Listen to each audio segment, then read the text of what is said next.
Hello there, welcome to the Science Owl Station channel. Today we begin a journey not across lands, but across the soft, fading borders of time itself, to listen to the whispers that have shaped our dreams for millennia. Have you ever felt a strange, deep familiarity when hearing an old tale of gods and heroes? A sense that beneath the fantastical surface, something profoundly true is being spoken? What if the deepest truths are not found in cold, hard facts, but are instead woven into the very fabric of the fantastical? Where does the line between a historical fact and a spiritual truth truly lie? As we settle in tonight, we won't be analyzing or dissecting. We will simply listen, allowing our minds to soften and wander, to find the gentle truths hidden within the shells of the most wondrous stories ever told, truths, ultimately, about ourselves. Wherever you are listening from, whether the city lights paint your ceiling or the country dark holds you close, feel free to share in the comments below. Let us know where and when you're joining this quiet exploration. And if you find your thoughts drifting peacefully here, consider subscribing for more journeys into the calm heart of knowledge. Now, wherever you are, let the world slow down for a while. Soften your gaze. Let the hum of life around you fade, and gently drift with us into tonight's quiet exploration. Imagine for a moment the world before textbooks, before satellites mapped the clouds and geologists explained the rumble beneath our feet. Picture a human, not so different from you or me, sitting under an immense, velvety sky. A sudden flash, a violent crack that seems to tear the heavens apart, followed by a booming roar that shakes the very ground. The rain begins, not as a gentle sprinkle, but as a torrential downpour. What is this? Is the world breaking? Is something angry? Now feel the shift. Instead of sheer, unnamed terror, a story emerges. That brilliant flash is not chaos. It is a spear of light, forged by a divine smith. The roar is not meaningless noise. It is the chariot of a great, bearded god rolling across the dome of the sky. The rain is his gift, or perhaps his tears. This is the first and most intimate function of myth. It is our earliest, most gentle attempt to explain the natural world. The myth of Zeus and his thunderbolts does more than narrate.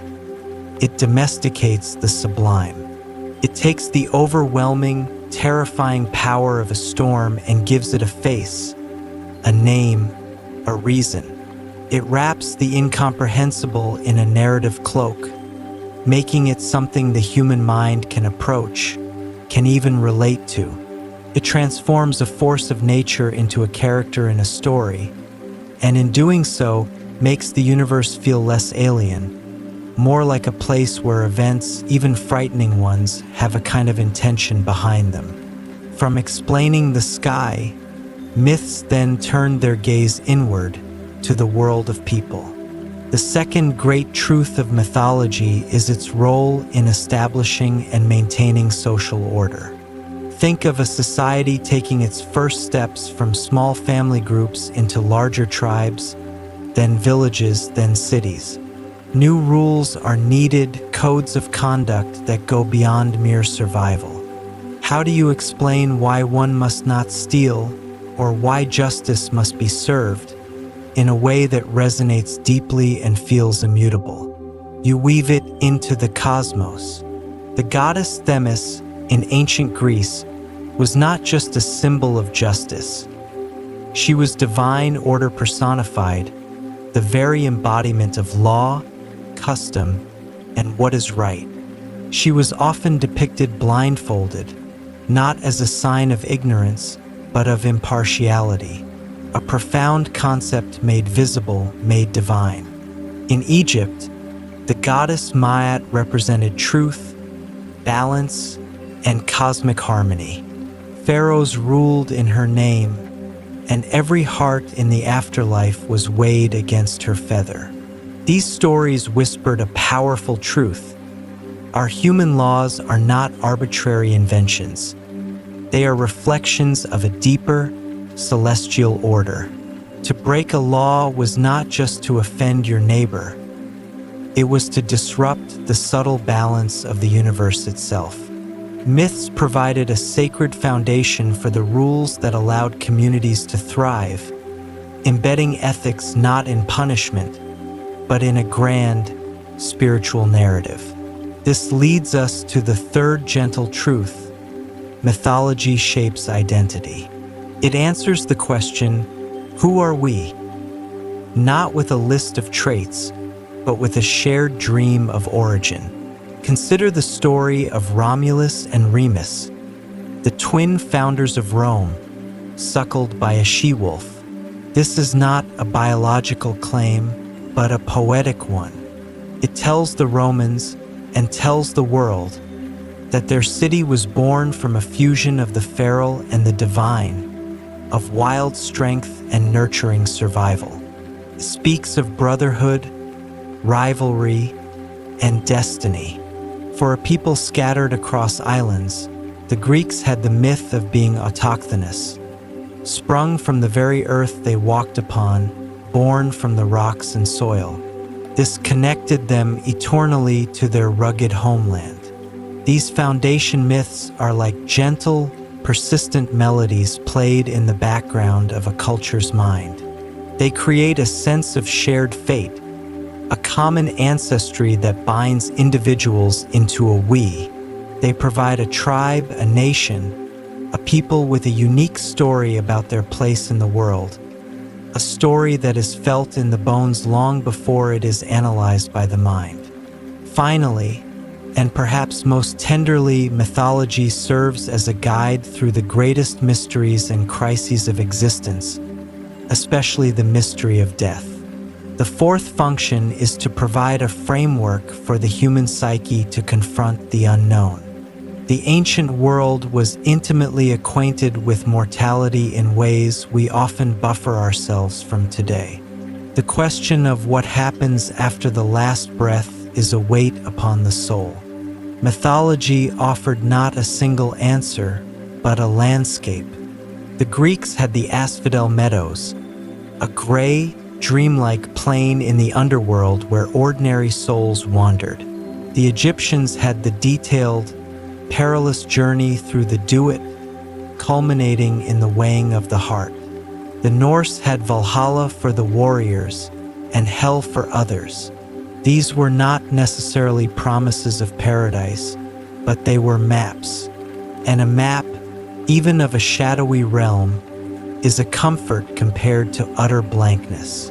By giving shape to the afterlife, a river to cross, a boatman to pay, a hall to enter, mythology performed a profound psychological service. It gave the grieving a place to imagine their loved ones. It gave the living a narrative structure for their own ultimate journey. It softened the edge of the absolute unknown, replacing the void with a story, however somber. It was a way for the collective human heart to whisper to itself about the great transition, to make it part of a larger, ongoing cosmic tale of departure, judgment, and sometimes rest. So, as we feel our own thoughts beginning to soften and drift at the edges, consider this: the myths of old were not mere entertainment or primitive science. They were a spiritual time machine, a sophisticated technology of the soul. They were the gentle hands that shaped clay of fear into vessels of understanding. They built the pillars of society on stories of justice. They sang lullabies of belonging to restless tribes. And they held a dim, but steady, lamp beside the door we all must one day walk through. They did not just explain the world. They made it a home for the human spirit. And in that gentle act of homemaking, they spoke their first and perhaps most enduring truth. Let your mind drift now from the grand functions of myth to the quiet, intimate space where they were born. Before they were written on parchment or carved in stone, they lived in the most fragile and powerful of vessels, the human voice. Picture a scene not of a library, but of a circle. The night is deep, the darkness held at bay only by the orange, dancing light of a communal fire. The air carries the scent of wood smoke and earth. In the center, an elder sits. Their face is a map of time, and their eyes hold the reflected glow of the flames. They take a breath and then they begin. The story they tell is not read. It is remembered. It is felt. This is the cradle of all mythology, the oral tradition. For thousands of years, across countless cultures, this was the sole conduit for the dreams and wisdom of a people. The epic tales of Gilgamesh, the adventures of the gods of Olympus, the sagas of the Norse, they all began here, in the sacred space between a breath and a listening ear. The first truth of this process is that it was not about verbatim memorization, as we might understand it today. It was about rhythm, melody, and core imagery. The storyteller was not a recorder, but a recreator. They held the bones of the story, the hero's name, the terrible monster, the stolen treasure, the final lesson, and each night, they clothed those bones anew with the flesh of their own voice, their own emphasis, shaped by the faces they saw in the firelight. The story was a living thing, breathing in time with the community. Think of memory in this ancient context not as a hard disk, but as a flowing river. Each time a story was told, it was dipped from this river. And each time it was returned, it carried with it a tiny particle of the moment. The chill of that particular night, the sorrow after a recent loss, the hope before a coming dawn. This is the second gentle truth. Oral transmission was inherently fluid. It allowed for adaptation. A story carried from a mountainous region to a coastal village might find the god of the sky also becoming a god of the sea winds. A tale of a great beast might shift its description to resemble animals known to the new listeners. The core truth of the story, the lesson about bravery, the warning about hubris, the explanation for a natural phenomenon remained. But its external form could soften and change, like clay molded by different hands, to better fit the landscape of its new home. This was not seen as corruption, but as a sign of the story's vitality. A myth that could not change, that could not breathe with its people, would simply fade away, forgotten like a whisper in a gale. The ones that survived were those flexible enough to mean something to the hunter, the farmer, the herder, and the chief across generations. This brings us to one of the most beautiful and widespread examples of this adaptive truth, the story of the Great Flood. It is a story told not in one voice, but in a haunting, global chorus. In the ancient Mesopotamian epic of Gilgamesh, written on clay tablets millennia old, we hear of Utnapishtim, the wise king warned by the god Ea to build a great boat to survive the wrath of the gods. He brings on board his family, craftsmen, and the seed of all living creatures. The rain rages for 6 days and 6 nights, and when the waters subside, he releases a dove, a swallow, and finally a raven to find land. The parallels are softly stunning.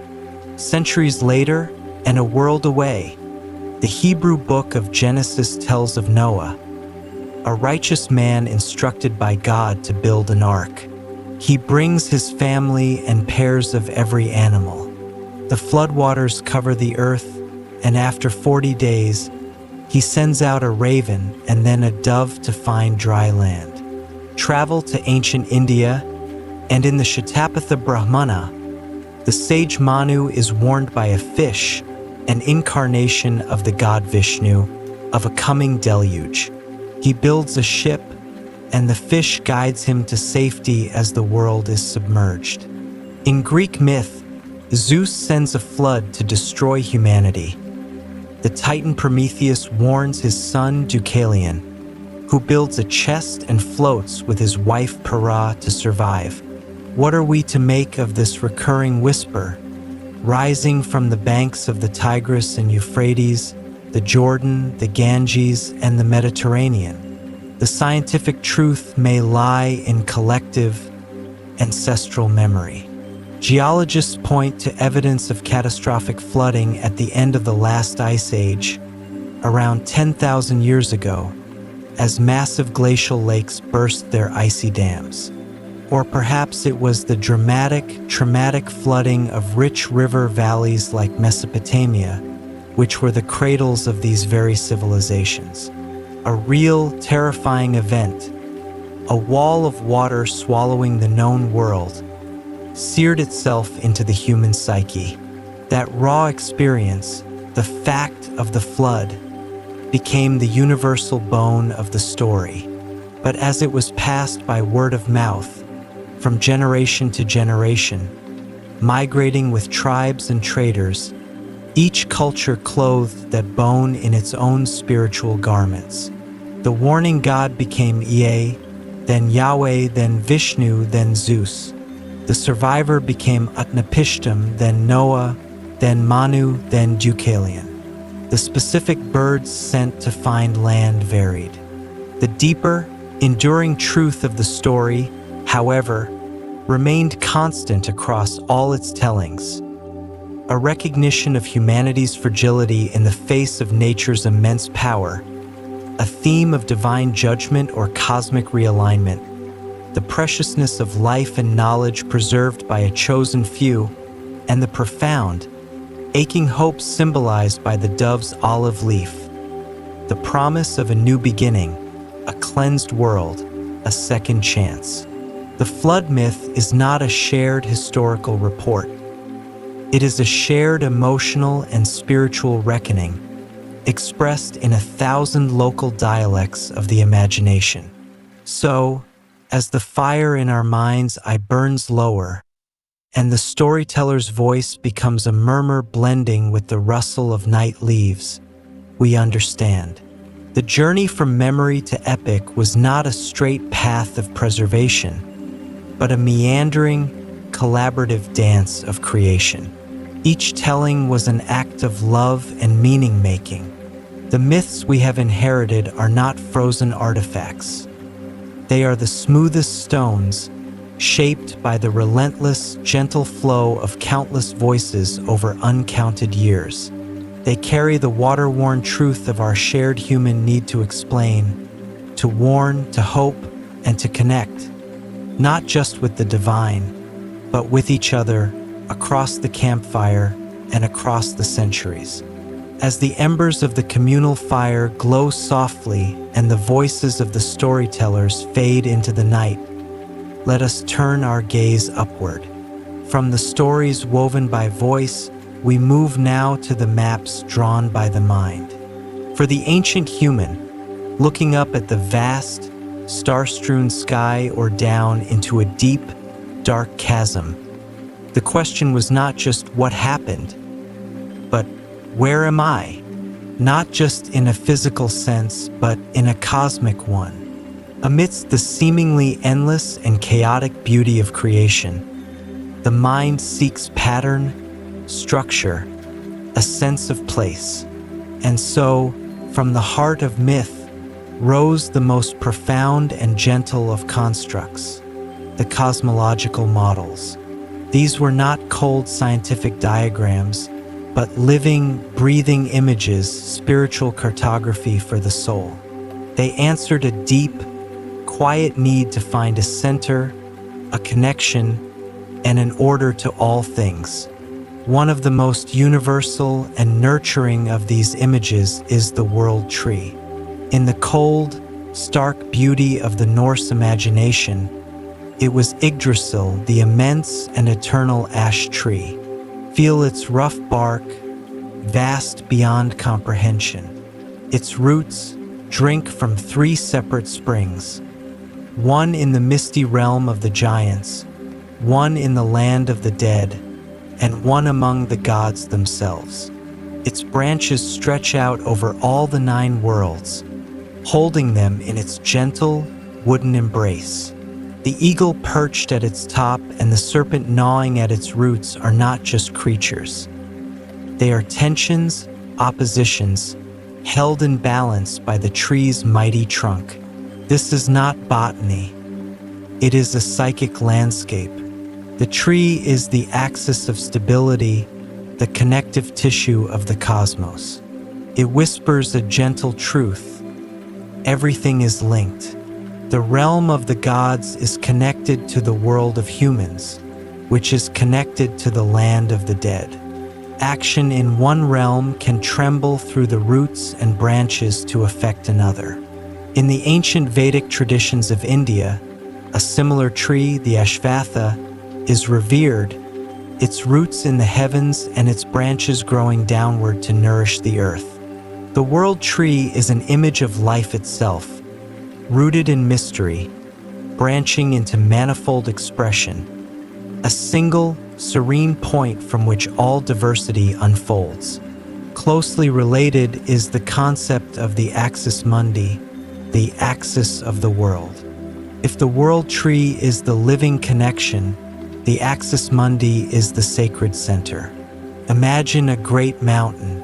To the ancient Greeks, it was Mount Olympus, the home of the gods, shrouded in cloud, physically and spiritually towering above the human world. In Hindu and Buddhist cosmology, it is Mount Meru, a golden mountain of staggering height, standing at the very heart of creation, with continents and oceans arrayed around it like petals of a lotus. For many nomadic and indigenous peoples, it could be a single towering tree, a prominent rock formation, or even a ritually erected pole. This is the still point of the turning world. The axis mundi represents a profound psychological and spiritual truth. In the midst of life's chaos and the cosmos's immensity, we need a fixed point to orient ourselves. It is the place where heaven and earth meet, where communication between the human and the divine is most possible. It's the feeling of standing in a serene, silent forest glade, or at the peak of a mountain where the world falls away, and for a moment, you feel centered, connected to something vast and tranquil. Myths are populated with journeys to this center, the difficult ascent, the perilous pilgrimage. The journey itself is a metaphor for the soul's search for its own calm, unshakable core amidst the turmoil of existence. From the vertical connection of tree and axis, we expand into a horizontal and layered understanding, the concept of the 3 realms. This is perhaps the most gentle and comprehensive of the ancient worldviews. Across cultures, we find the cosmos divided into 3 interconnected spheres. The heavens, the realm of the gods, celestial bodies, and perfect order. The earth, the realm of humans, animals, and tangible reality. And the underworld, the realm of the dead, ancestors, chthonic powers, and the subconscious. This is not a value judgment, but a map of experience. The heavens represent our aspirations, our ideals, the realm of light and consciousness. The earth is the ground of our daily lives, of growth, struggle, and community.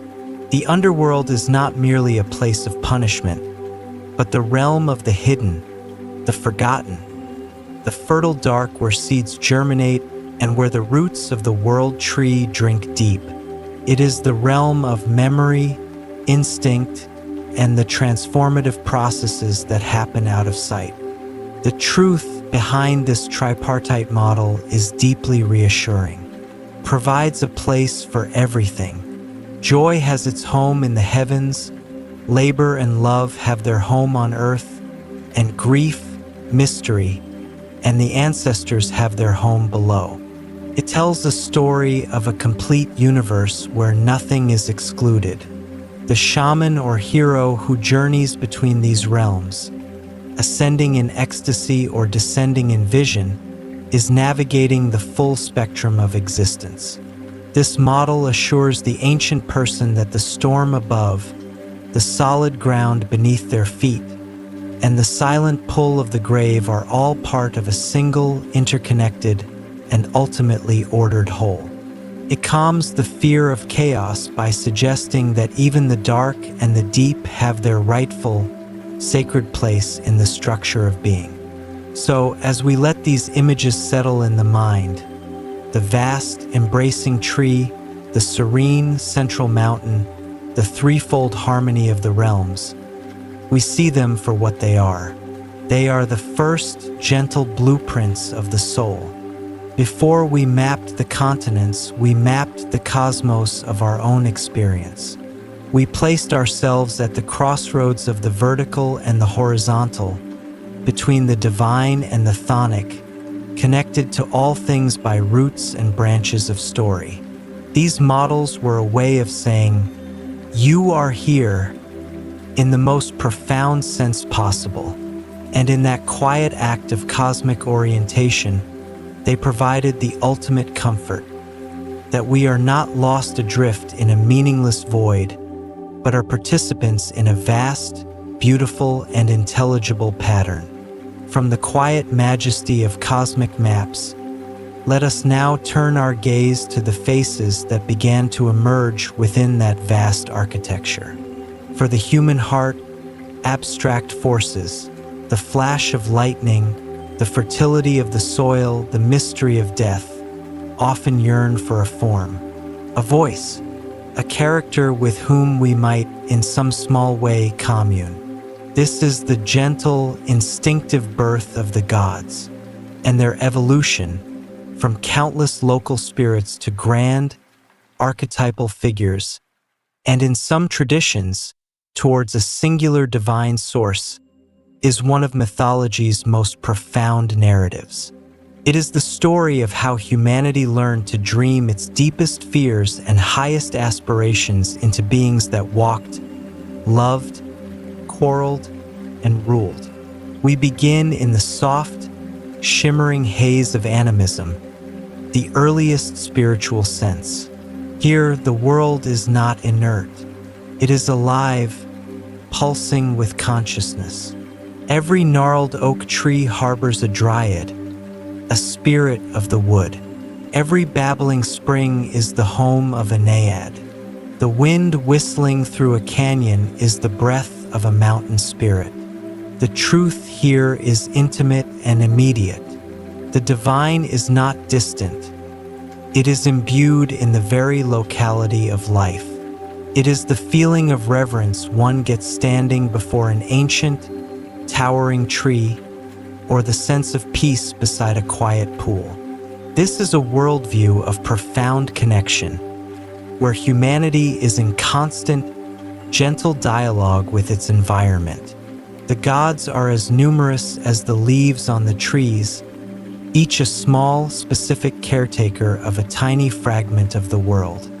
As societies grew more complex, cultivating land and building cities, so too did their conception of the divine. Local spirits began to coalesce, to merge, like tributaries forming a great river. The spirit of this spring and that river might become a single god of all fresh waters. The spirit of the grain in one field and the harvest in another valley might become a great goddess of agriculture. This is the rise of polytheism, pantheons of gods, each presiding over a broader domain of nature or human endeavor. In Greece, Poseidon became not just a spirit of a particular spring, but the god of the sea, earthquakes, and horses, a vast portfolio born from merging many local tales of power and tumult. In Egypt, the sun was not just one force.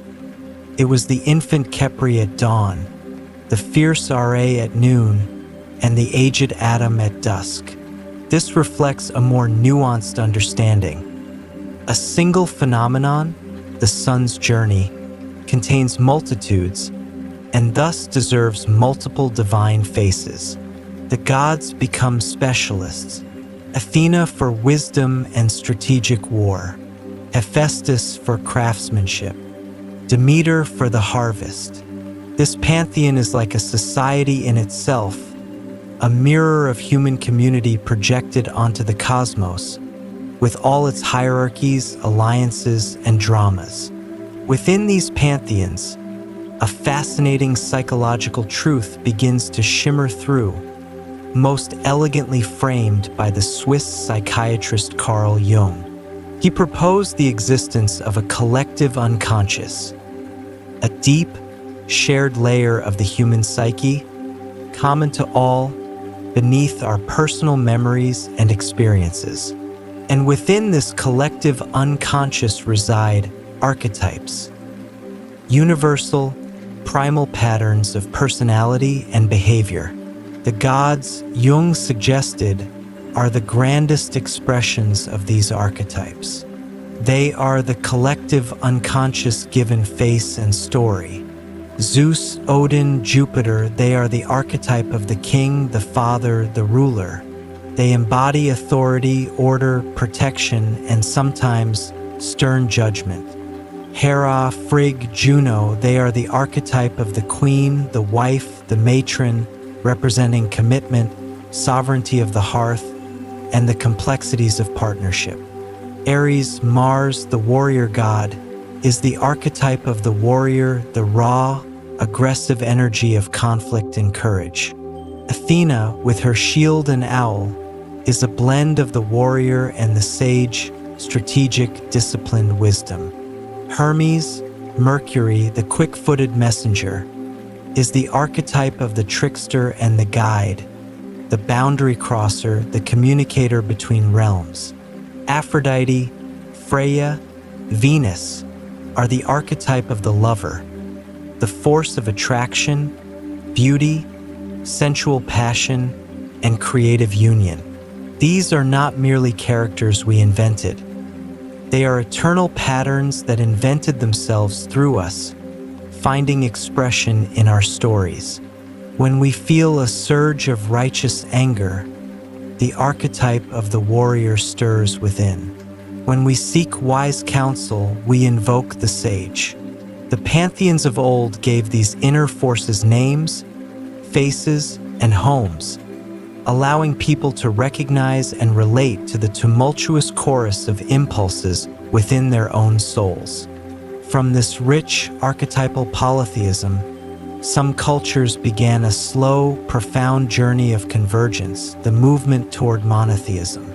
This is not merely the reduction of many gods to one, but a monumental shift in consciousness.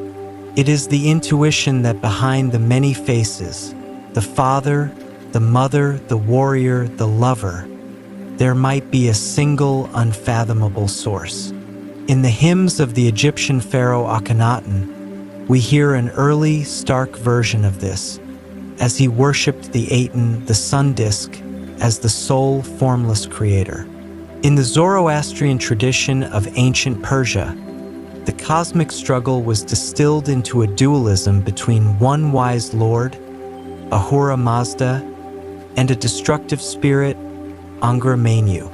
And in the Abrahamic traditions, this convergence becomes absolute Yahweh, God, Allah, a singular, omnipotent, omnipresent, and ultimately formless divine principle. The truth of this evolution is as gentle as it is immense. It represents a move from the personal and particular to the universal and abstract.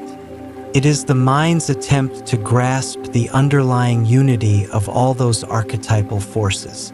The one God contains within itself the nurturing of the mother, the justice of the father, the creativity of the lover, and the wisdom of the sage.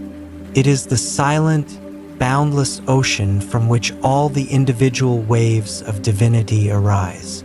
This conception offers a different kind of comfort.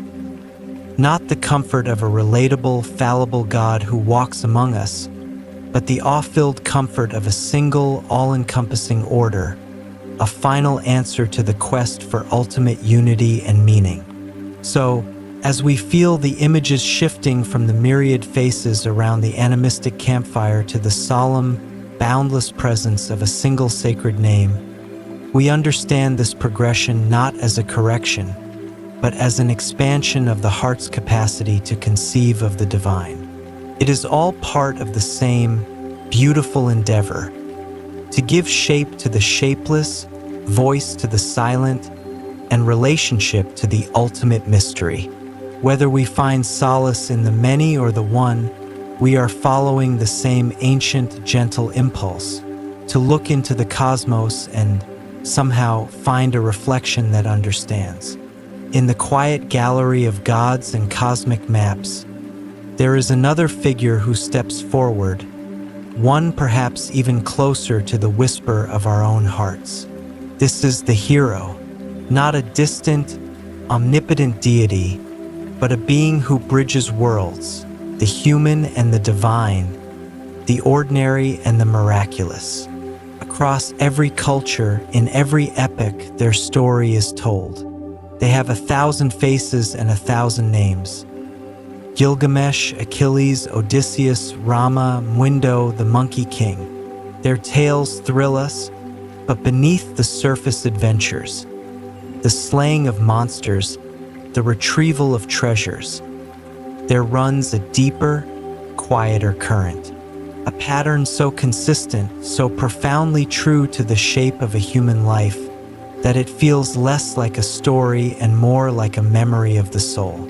This is the truth discovered by the scholar Joseph Campbell, the monomyth, the hero's journey.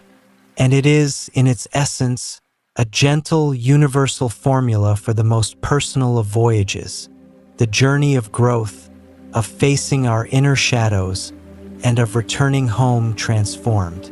It always begins in the ordinary world. This is crucial. The hero is not born in a palace of glory, but in a place of familiarity, perhaps even of restlessness or neglect. Think of the young Arthur, known as Wart, serving in a knight's household, unaware of his destiny, or Frodo Baggins in his cozy hobbit hole, content with the rhythms of the Shire. This is our own starting point every day. The known, the comfortable, the routine. The first gentle tremor of the journey is the call to adventure. Something disrupts the ordinary. A mysterious letter arrives. A wise old wizard appears at the door. Prophecy is spoken. A kingdom falls into peril. In mythology, it might be a divine summons or a stolen treasure that must be reclaimed. In our lives, the call is softer, but no less real. An unexpected opportunity, a sudden loss, a deep, unignorable yearning for something more. The call invites us to step beyond the threshold of what we know. And here we encounter a truth so human it aches. The refusal of the call. Often the first response is fear. I couldn't possibly, the hero thinks. Frodo wishes the ring had never come to him. Odysseus, though a great warrior, would have given anything to avoid the decade-long voyage home from Troy. This refusal is not cowardice. It is the natural, protective instinct of the self, clinging to safety. It is the part of us that hesitates before a life-changing decision, that prefers the quiet ache of the familiar to the terrifying thrill of the unknown. But the universe or fate or the deep need of the soul persists.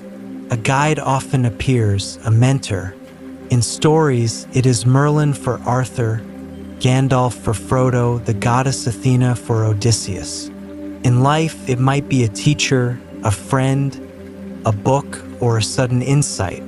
This mentor provides aid, wisdom, and sometimes a tangible gift, a sword, a spell, a piece of crucial advice. They help the hero cross the first major threshold, leaving the ordinary world behind and entering the special world of adventure, of trial, and of magic. This special world is where the heart of the journey unfolds. Here, the hero encounters tests, allies, and enemies. They navigate a landscape that is both external and internal. They might face literal monsters, dragons, sirens, giants, or they might face trials of character, temptations, betrayals, impossible choices. These are the roads of trials Campbell spoke of. Each test strips away a layer of the old self. Each confrontation with an enemy, who often mirrors the hero's own flaws, forces a reckoning. The hero learns, adapts, and grows in skill and spirit. They may find a sacred love or a loyal companion who helps them along the way. This phase mirrors our own struggles, the difficult projects, the personal conflicts, the periods of intense learning and hardship that shape who we are. We are all in our own special world of challenges, forging our character in the quiet fires of daily endurance. Then comes the central, transformative ordeal, the approach to the innermost cave. This is the belly of the whale, the deepest darkness. The hero must face their greatest fear, often embodied in a powerful enemy or a moment of ultimate sacrifice. This is Luke Skywalker facing Darth Vader in the Cloud City. It is Psyche descending into the underworld to retrieve a box of beauty from Persephone for Aphrodite. It is the moment of symbolic death, the death of the ego, the old identity, the naive self. From this death comes the reward, the seized sword, the holy grail, the elixir of life, the hard-won knowledge. This is the apotheosis, the expansion of consciousness. The hero touches something divine or understands a fundamental truth. In our lives, this is the breakthrough after a long period of suffering, the moment of forgiveness after bitter resentment, the clarity that follows a profound loss, the self-acceptance won after a battle with our own demons. We seize our own personal elixir, wisdom, peace, a new sense of purpose. But the journey is not complete. The hero must take the daunting path of the return. Having found the treasure in the special world, they must bring it back to the ordinary world to share it, to heal their community. This return can be its own adventure, chased by the guardians of the status quo or the hero's own reluctance to leave the transcendent heights. Yet return they must, and when they do, they return as a changed being. They have mastered two worlds. The ordinary world is now seen through new eyes, infused with the wisdom of the journey. Frodo returns to the Shire, but he can no longer find peace in its simple pleasures. He has seen too much. Odysseus returns to Ithaca, but he is a weary, wise king, not the brash young warrior who left. This is the final gift, the freedom to live. The hero is now free from the fears of the old self, able to contribute their hard-won elixir. Whether it is a literal boon like a healing herb or the intangible boon of a story, a lesson, a restored peace. So, as we listen to these ancient tales of Hercules and his labors, of Inanna's descent to the underworld, of the humble peasant who becomes a king, we are not just hearing escapism. We are hearing a gentle, rhythmic blueprint for the soul's growth. The monster to be slain is our own fear. The treasure to be won is our authentic self. The distant kingdom to be saved is our own life, lived with meaning and courage. The hero's journey tells us that the call to adventure is always whispering, that the mentor will appear if we are open, that the ordeal, though terrifying, is the crucible of transformation, and that the return, the integration of our experiences into the fabric of our daily being, is the ultimate goal. It is a story that assures us the journey inward, through the shadows, is the only path to the light. Let the images of heroes and their personal journeys gently recede now, like waves returning to a vast, calm sea. For there is a story even more fundamental, a question whispered not just by individuals, but by all of humanity gazing up at the stars from the cradle of time. How did it all begin? And, with a quieter, more solemn curiosity, how will it end? The myths of creation and destruction form the great alpha and omega of our collective imagination. They are not stories of mere events, but profound, rhythmic truths about the very nature of existence. The breath of the cosmos, inhaling form out of void and exhaling form back into mystery. They speak to our deepest longing for origin and our most courageous acceptance of an eternal, cyclical return. To enter this space, let us first visit a place of primordial quiet, a space before space. In the Norse imagination, before the worlds were made, there was only Ginnungagap, a great, yawning void. To the north of it lay Niflheim, a realm of ice, fog, and cold so profound it was silence given substance. To the south lay Muspelheim, a realm of fire, sparks, and molten light. And in the emptiness between them, the slow, inevitable dance began. The fires of Muspelheim sent forth gentle heat, which met the freezing rivers of Alivigar from Niflheim. Where fire and ice met in the void, a soft, dripping warmth arose, and from this melting, this first interaction of opposites, life stirred. The giant Ymir was formed, and from him the first gods. Here, creation is not an act of speech or thought, but of elemental chemistry, a cosmic alchemical reaction born from the embrace of stark opposites. It is a creation story of dynamic tension, where life emerges from the very friction between fire and ice, a gentle truth about the creative potential inherent in contrast. Now, let your mind drift to a different voice, from the ancient Near East. In the beginning, the Hebrew book of Genesis begins. The earth was without form and void, and darkness was upon the face of the deep. Here, the primordial state is tohu wabohu, formlessness and emptiness, a watery, chaotic abyss. Then, a wind from God sweeps over the face of the waters. And then the word, "Let there be light." Creation here is an act of divine will and articulation. Order is summoned from chaos by a transcendent, sovereign voice. Light is separated from darkness, waters above from waters below, land from sea. Each act is an act of distinction, of setting boundaries. It is a creation of hierarchy and harmony, where the world is spoken into being through a logical, deliberate sequence. The truth here is one of intelligent design, of a cosmos that is fundamentally orderly because it is the product of a supreme, ordering mind.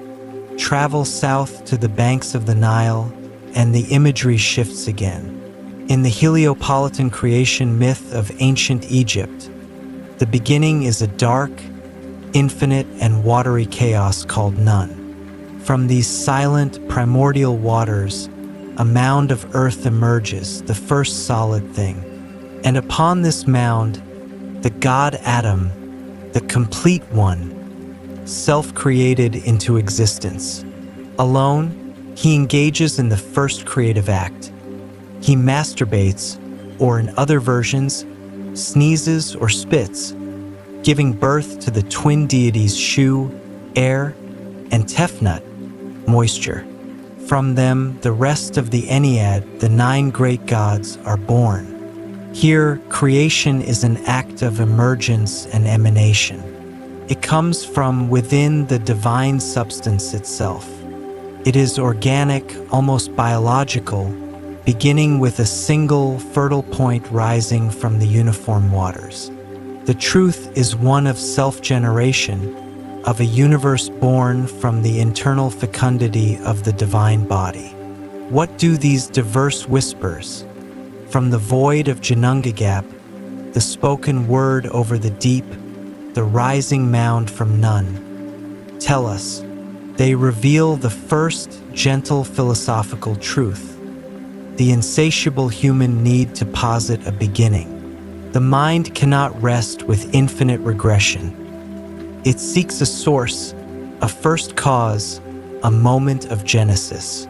By imagining that moment, whether as a clash of elements, a divine command, or a spontaneous emergence, we place a cornerstone in the architecture of understanding. We give the universe a narrative starting point, and in doing so, we make it a story we can follow. We answer the child's eternal why with the most profound once upon a time we can conceive. But these stories are rarely just about a clean, singular beginning. Woven into the fabric of creation is the inevitable thread of destruction. The Norse cosmos is born from fire and ice, and it is destined to end in them as well, in the cataclysmic battle of Ragnarok. The worlds will burn and freeze, gods and monsters will fall, and the sun will be swallowed.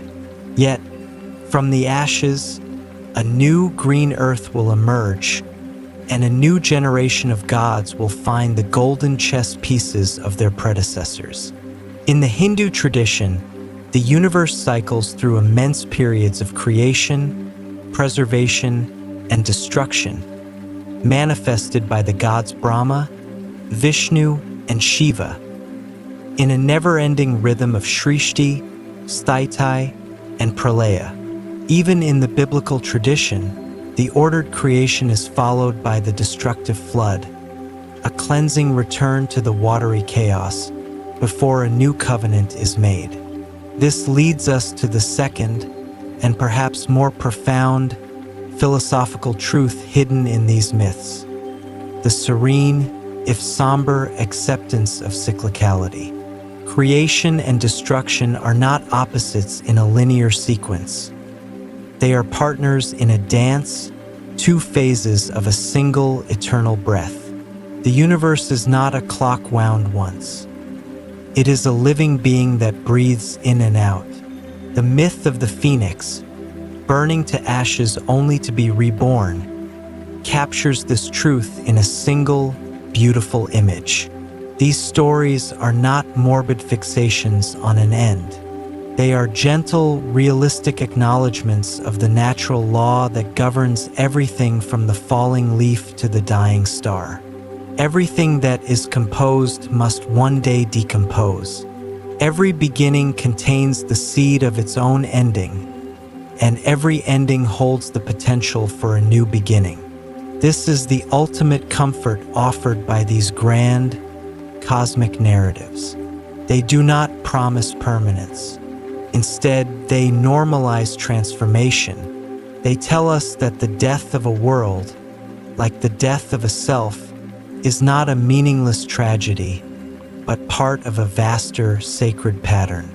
Our fear of annihilation is met with the mythic assurance of regeneration. By listening to these stories of how everything came from nothing and will return to nothing, only to begin again, we are invited to make peace with the transient beauty of our own lives.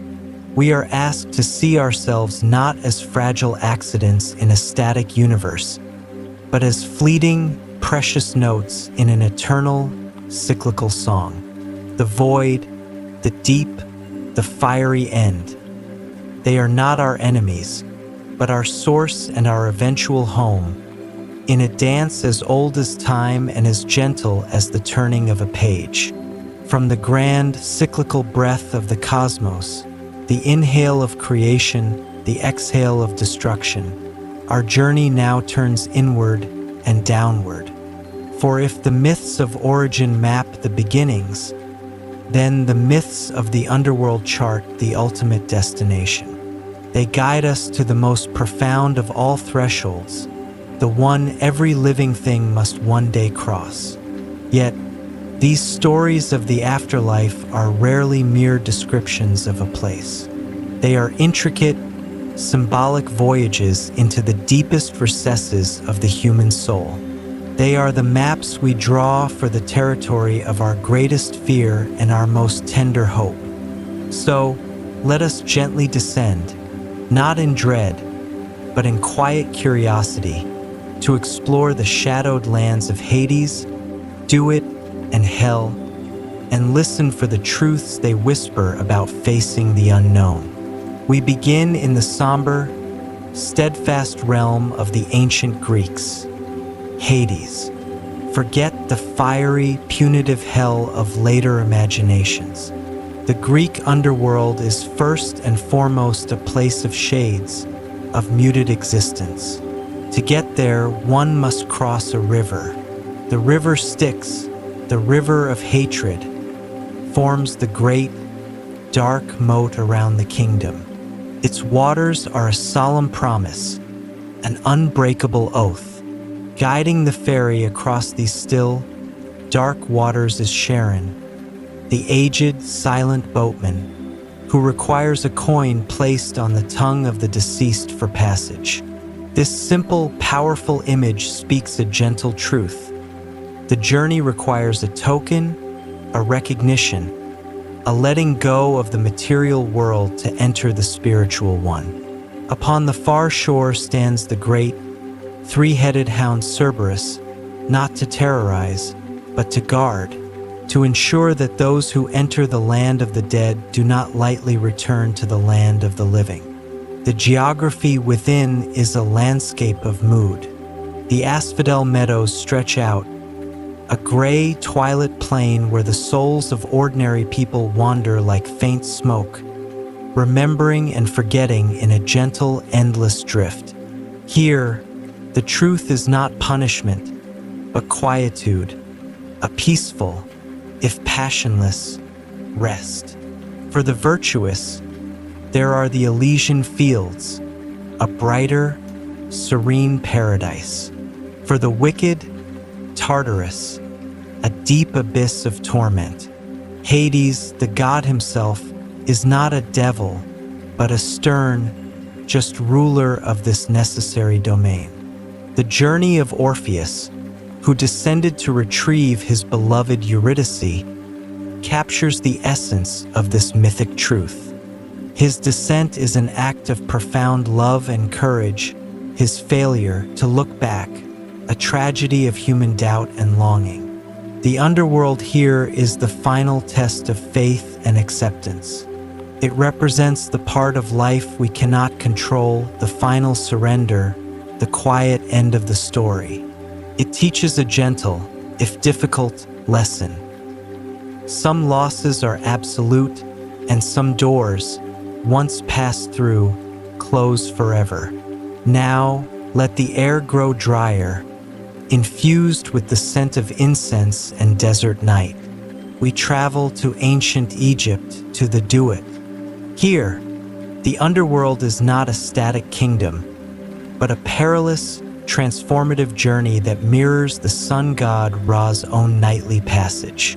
The Egyptian Book of the Dead is not a book of morals, but a guidebook, a collection of spells and maps to navigate this 12-hour landscape of darkness. The deceased soul, or BA, must pass through gates guarded by fearsome demons who know the deceased's true name. They must navigate lakes of fire and regions of absolute blackness, recite the correct incantations, and know the names of the gods they meet. This is not a passive afterlife, but an active initiation. The climax is the Hall of Two Truths, where the heart of the deceased is placed on a scale and weighed against the feather of Ma'at, the goddess of truth, balance, and cosmic order. The monster Amit, part lion, part hippo, part crocodile, waits nearby. If the heart is heavy with guilt and falsehood, heavier than the feather, it is devoured, and the soul ceases to exist. If it is in balance, the deceased is declared true of voice and welcomed into the blessed, fertile fields of Aru. The truth of the duet is profoundly psychological. It is a mythic representation of the judgment we fear within ourselves. The journey through the duet is the soul's own arduous process of self-examination, of confronting its failures and affirming its integrity. The weighing of the heart is the ultimate existential test. Did you live in alignment with truth and harmony? The promise is not merely survival, but vindication, to become an Ak, an effective spirit, integrated into the eternal cycles of the cosmos. It turns the mystery of death into the ultimate test of a life lived with conscience. Finally, let a cold mist settle around us, a chill that speaks of stone and silence. We arrive in the Norse conception of the afterlife in the Hall of Hel. This realm, ruled by the half-blue, stern goddess Hel, daughter of Loki, is often misunderstood. For most who did not die a warrior's death in battle, who would go to Odin's Valhalla or Freya's Folkvanger, Hell is the destination. It is not a place of torture, but of cold, quiet repose. The prose Edda describes it as a great hall within a realm called Niflheim, the world of mist. Its walls are high, its gates massive. The dish served here is called hunger, the knife is called famine. The truth of hell is one of stark, unadorned reality. It is the afterlife of inevitability, not of glory. It is the chill that follows the warmth of life, the silence after the noise of the feast. It represents an acceptance of an end that is neither punishment nor reward, but simply an end. It is a more somber, perhaps more realistic mythic truth, that for many, death is not a grand adventure or a moral trial, but a quiet closing, a return to the cold, misty neutrality from which life briefly emerged. In its solemnity, it offers its own kind of peace, the peace of cessation, of rest from all struggle. What do these three shadowed journeys tell us? The spiritual truth they share is not about the topography of an actual afterlife, but about the inner landscape we must traverse while alive. The descent into the underworld, whether by choice like Orpheus or by fate, is the ultimate metaphor for confronting our own mortality, our deepest fears, and the parts of ourselves we have buried. It is a journey of purification, where the non-essential is stripped away. The mazes and monsters are our own anxieties and regrets. The final judgment, whether by scale or by silence, is our own search for meaning and peace at life's conclusion.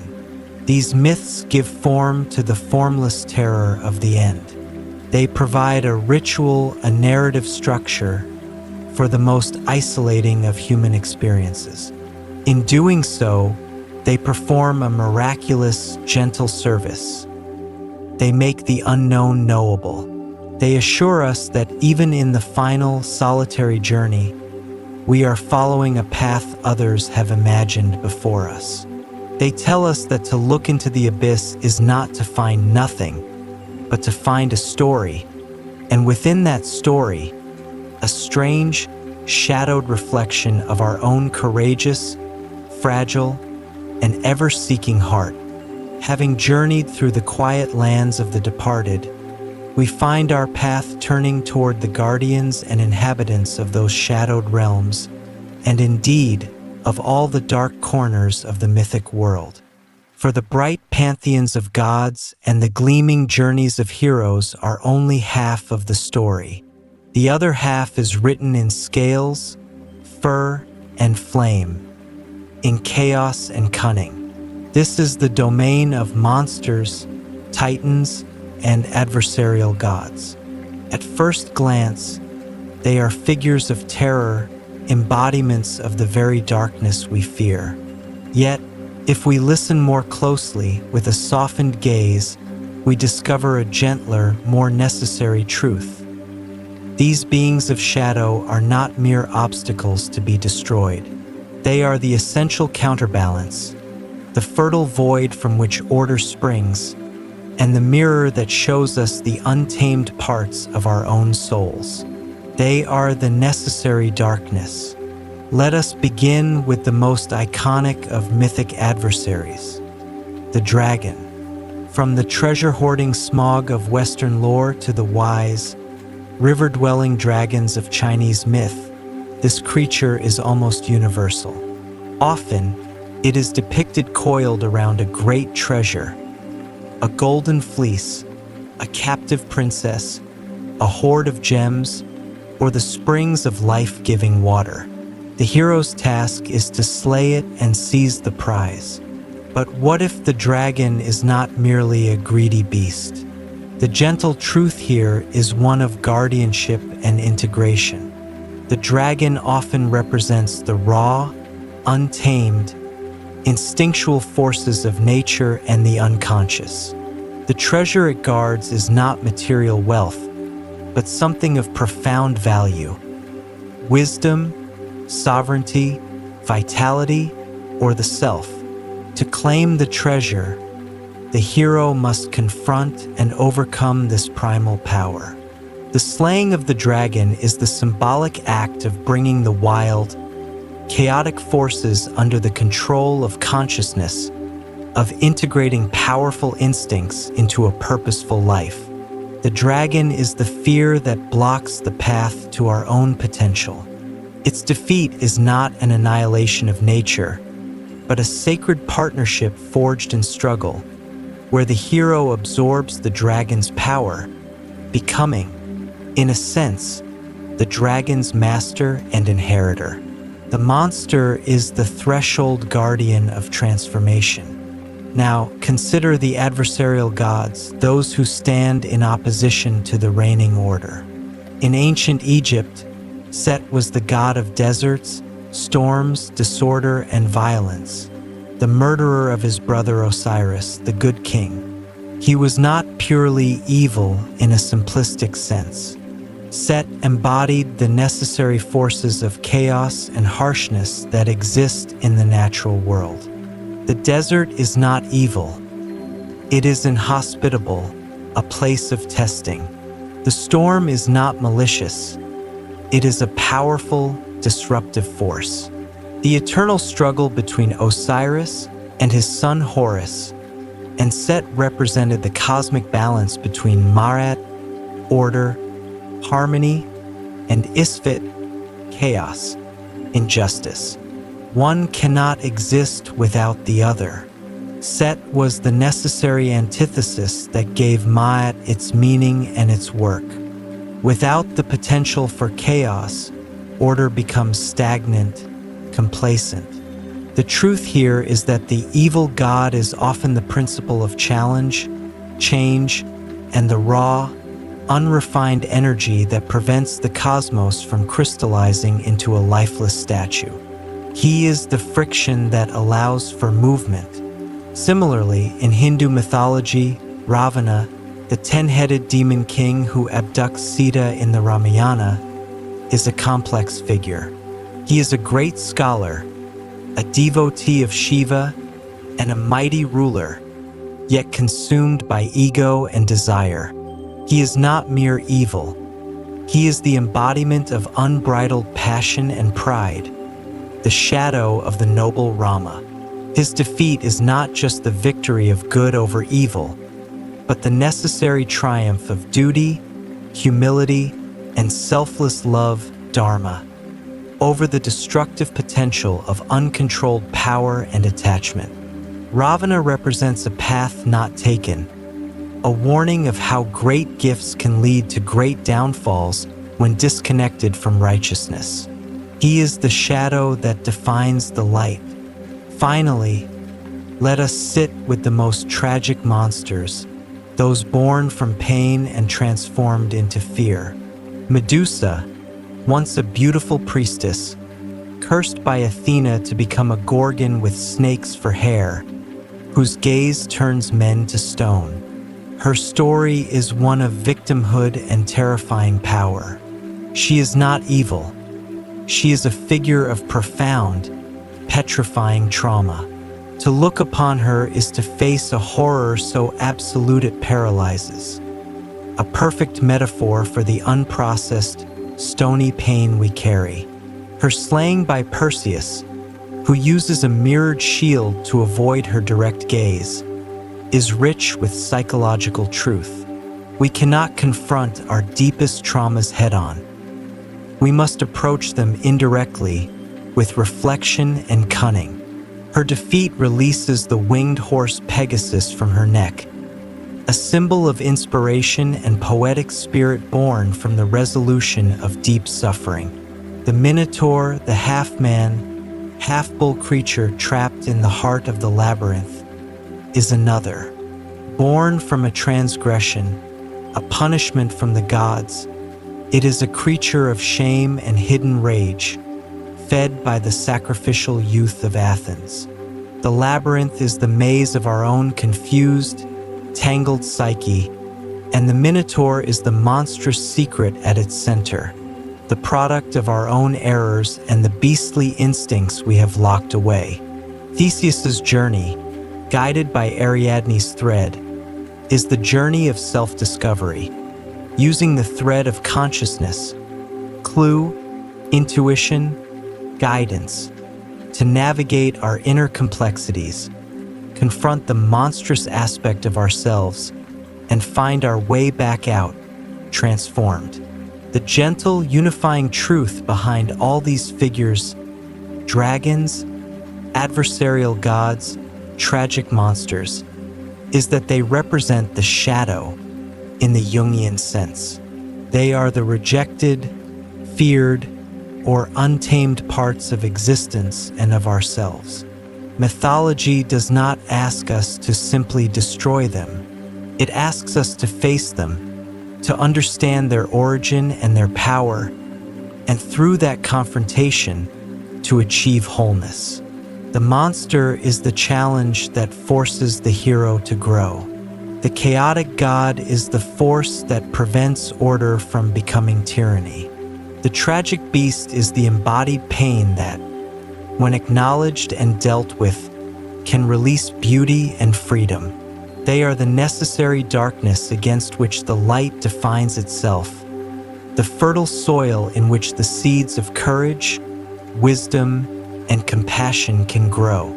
In accepting their role, we make peace with the fact that our world and our own hearts are not meant to be places of uniform light, but of dynamic, creative tension between shadow and illumination. Let the fierce images of monsters and adversaries soften now, like storm clouds parting to reveal a different, yet equally overwhelming power.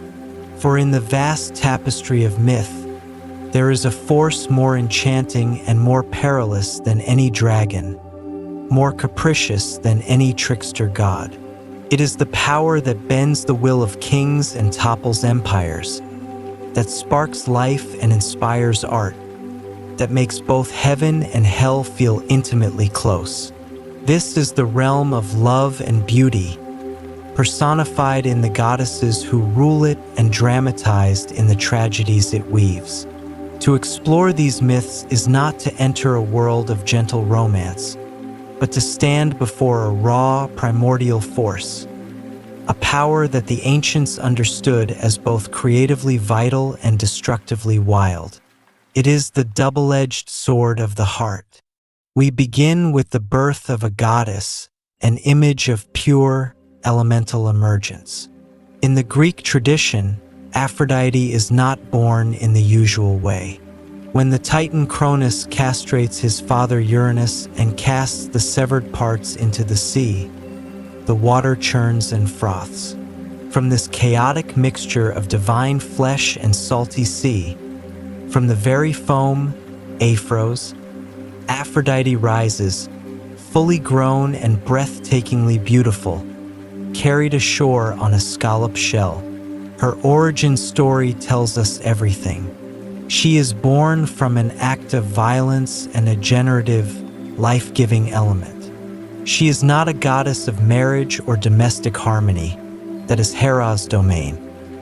She is the goddess of eros, sexual attraction, passionate desire, sensual pleasure, and procreative urge.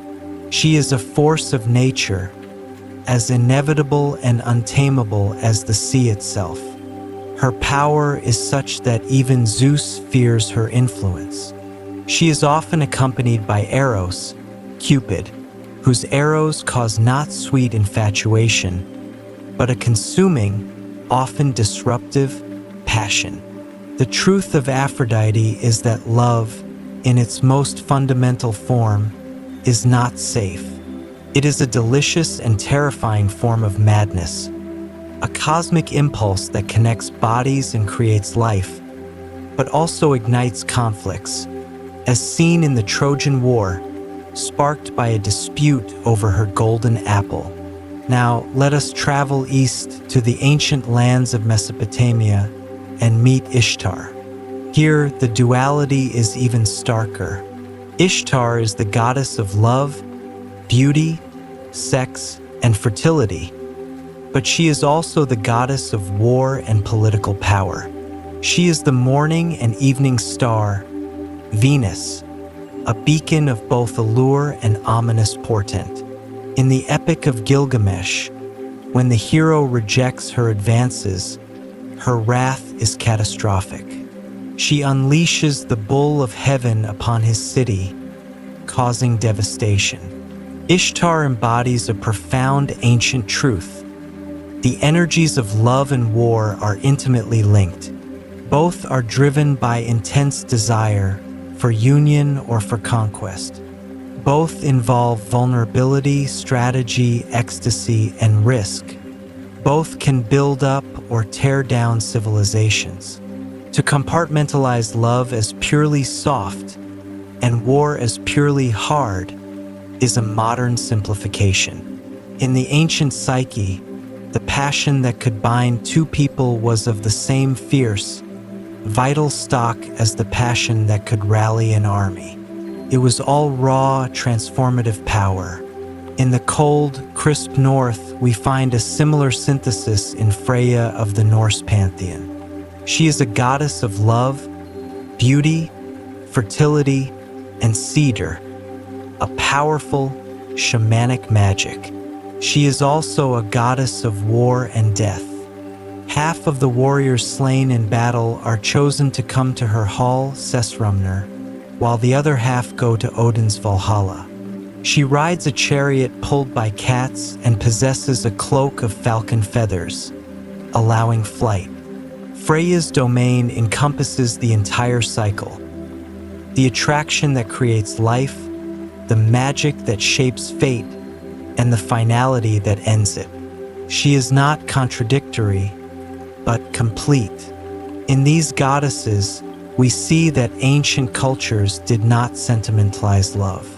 They revered it as a formidable, foundational energy, as essential and unpredictable as lightning. It was a form of wealth, a form of magic, a form of warfare. To invoke it was to play with the most potent forces in the universe. From the cosmic scale of goddesses, we descend to a human story that captures the heartbreaking fragility within this immense power. The tale of Orpheus and Eurydice. Orpheus, the greatest of poets and musicians, whose lyre could charm beasts, stones, and even the gods of the underworld. He loves Eurydice deeply. On their wedding day, she is bitten by a venomous snake and dies. Grief-stricken, Orpheus does what no living mortal has done. He descends into the realm of Hades to retrieve her. His music is so unbearably beautiful, so full of authentic sorrow, that it suspends the torments of the damned. He softens the heart of Hades and Persephone. They grant his wish. Eurydice may follow him back to the world of the living on one condition. He must not look back at her until they have both reached the sunlight. This is the poignant, cruel test of faith. Orpheus leads, hearing only the faint rustle of her shade behind him. Doubt, that silent serpent, begins to coil in his mind. Is she really there? Is she keeping up? Has the Lord of the Dead tricked him? As the light of the upper world finally filters into the tunnel, anxiety overwhelms him. He turns, just for an instant, to see her beloved face, and in that moment, he sees her. But she is already fading, pulled back into the shadows with a whisper of farewell, lost to him forever. The condition was not arbitrary. It was the essence of the mythic truth. The journey from death back to life is the ultimate act of faith. It requires walking forward into the light, trusting absolutely in the unseen promise behind you. Orpheus's look back is not a minor mistake. It is the very human failure of trust in the face of overwhelming uncertainty. It is the doubt that corrodes hope. The tragedy speaks to the deepest vulnerabilities of love. Its power can move hell itself, but it can be shattered by a single moment of fearful insecurity. It tells us that the deepest bonds require a faith that can walk through darkness without looking back, a lesson as tender as it is devastating. These stories of cosmic goddesses and doomed lovers converge on a single, gentle truth. The ancient world did not see love as a simple emotion or a social contract.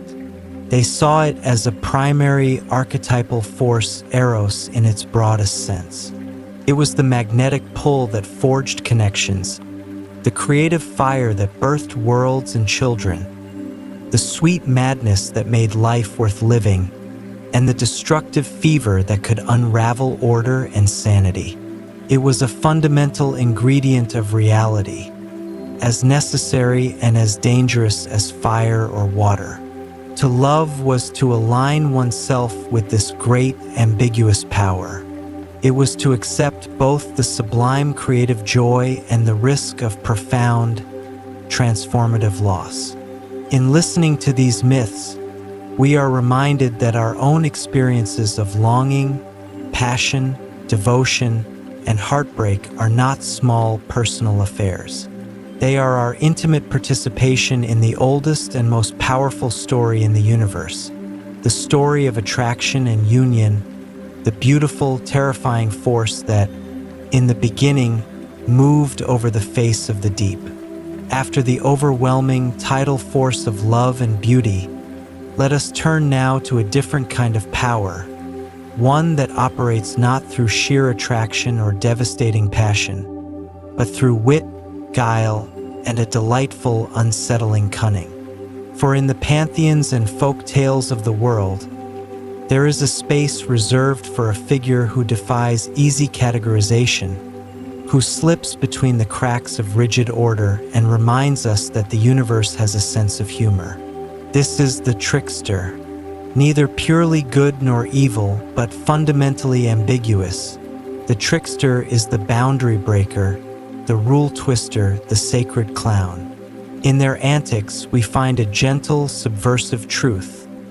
that chaos is not always the enemy of order, but sometimes its necessary partner, and that intelligence is most vital when it is flexible, creative, and just a little bit wild.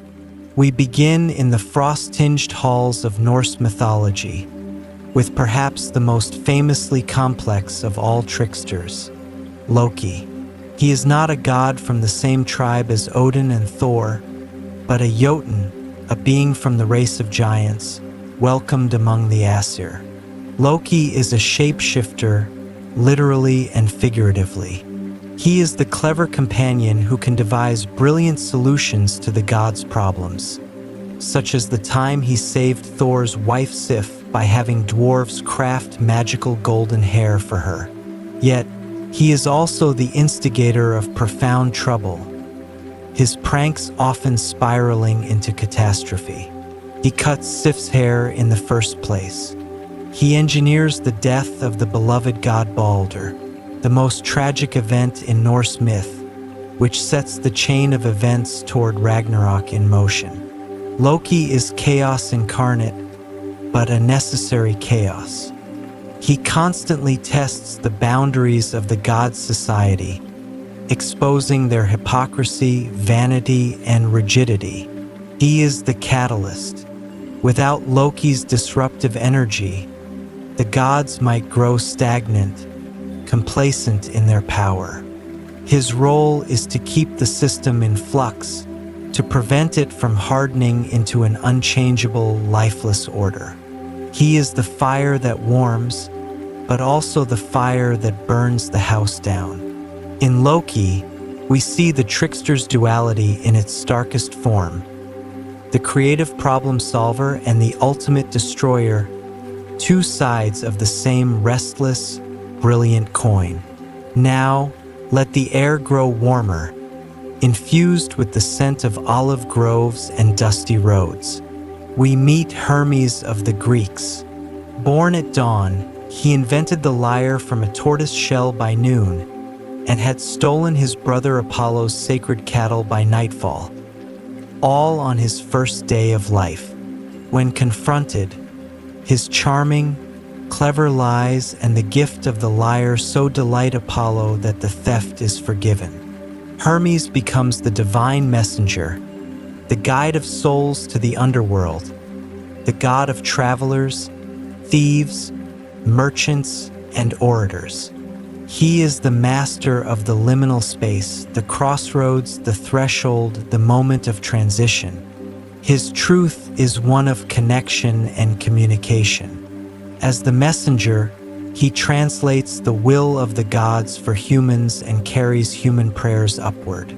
He guides the dead, the ultimate travelers, to their new home. He is the divine facilitator, the one who makes exchange of goods, of words, of souls possible.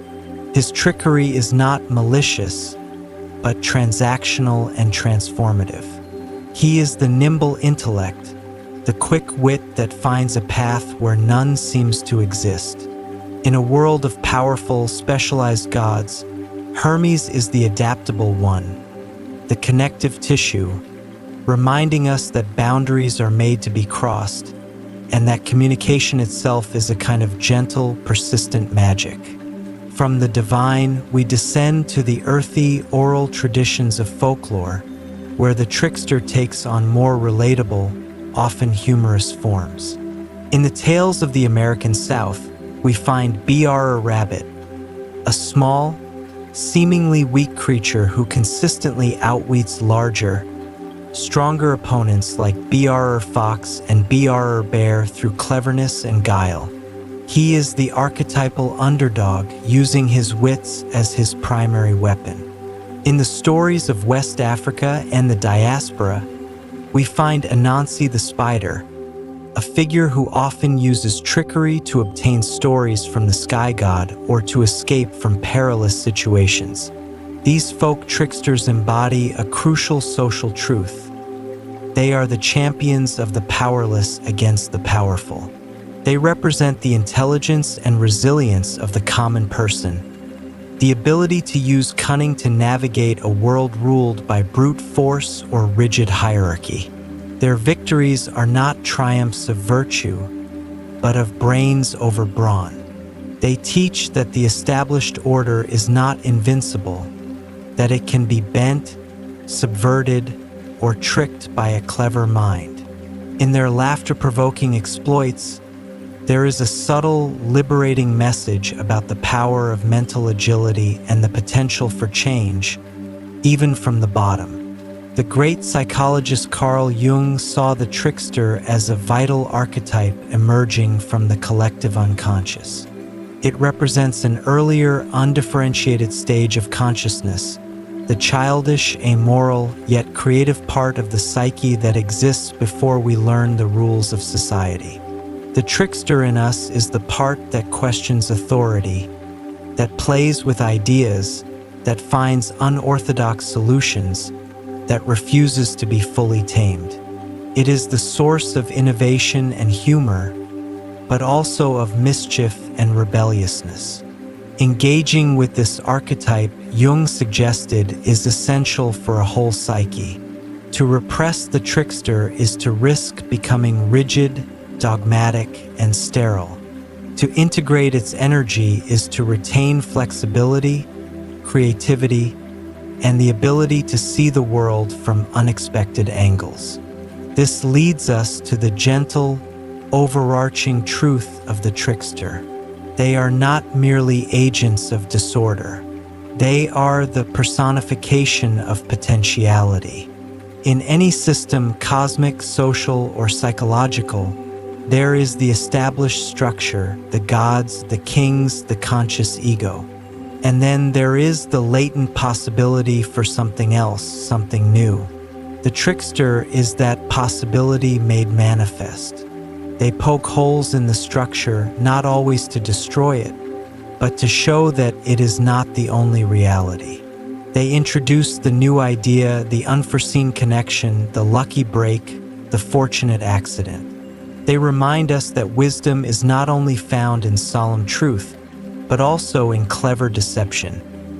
That progress often comes from a sideways glance, not a direct assault, and that laughter in the face of power can be a revolutionary act. They teach that the mind's greatest gift is not just to understand the rules, but to know playfully and wisely when and how to bend them.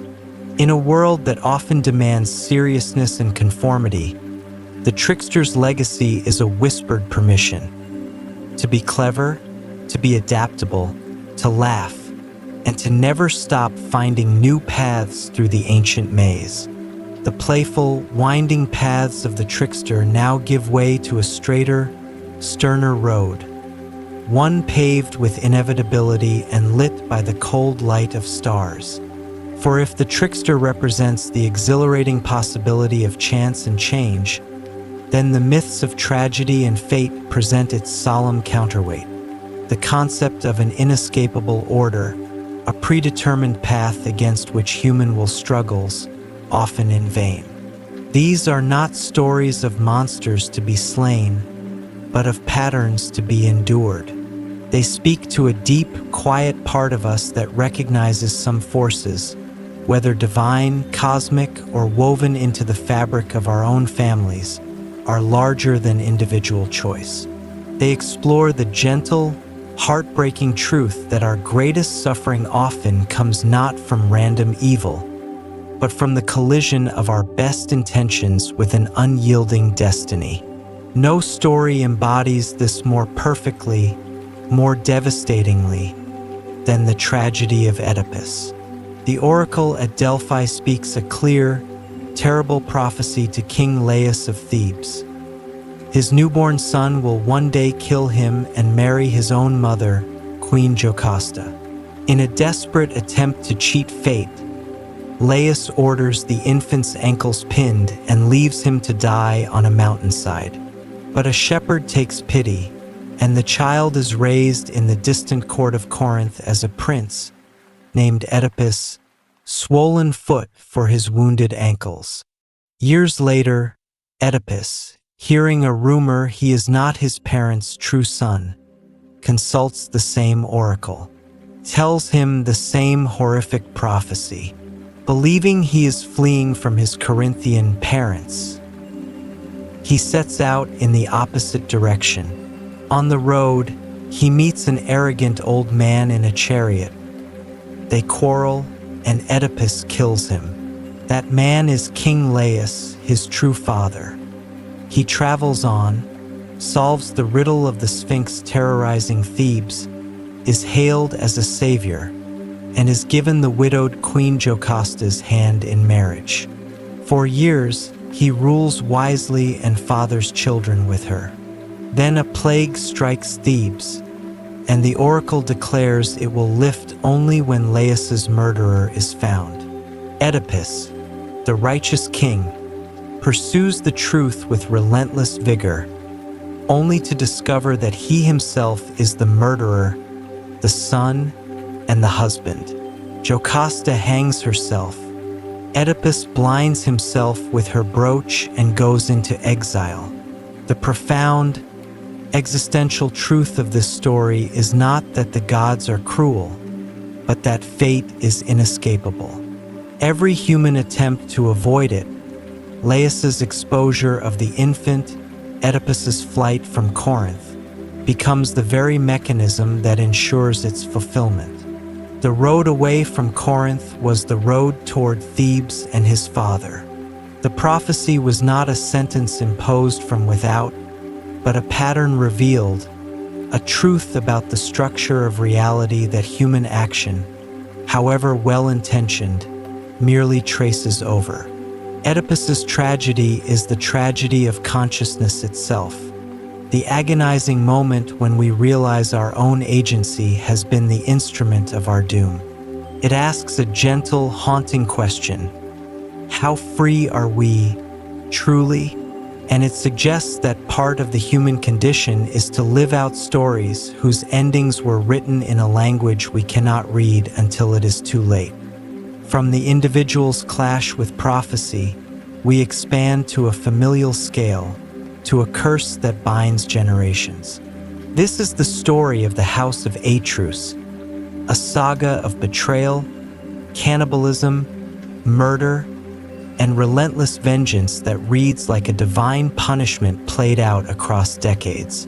It begins with Tantalus, who serves his own son, Pelops, as a meal to the gods to test their omniscience. The gods are horrified, restore Pelops to life, and curse the line. Pelops's own sons, Atreus and Thyestes, become bitter rivals. Atreus, after becoming king, discovers his wife's affair with Thyestes.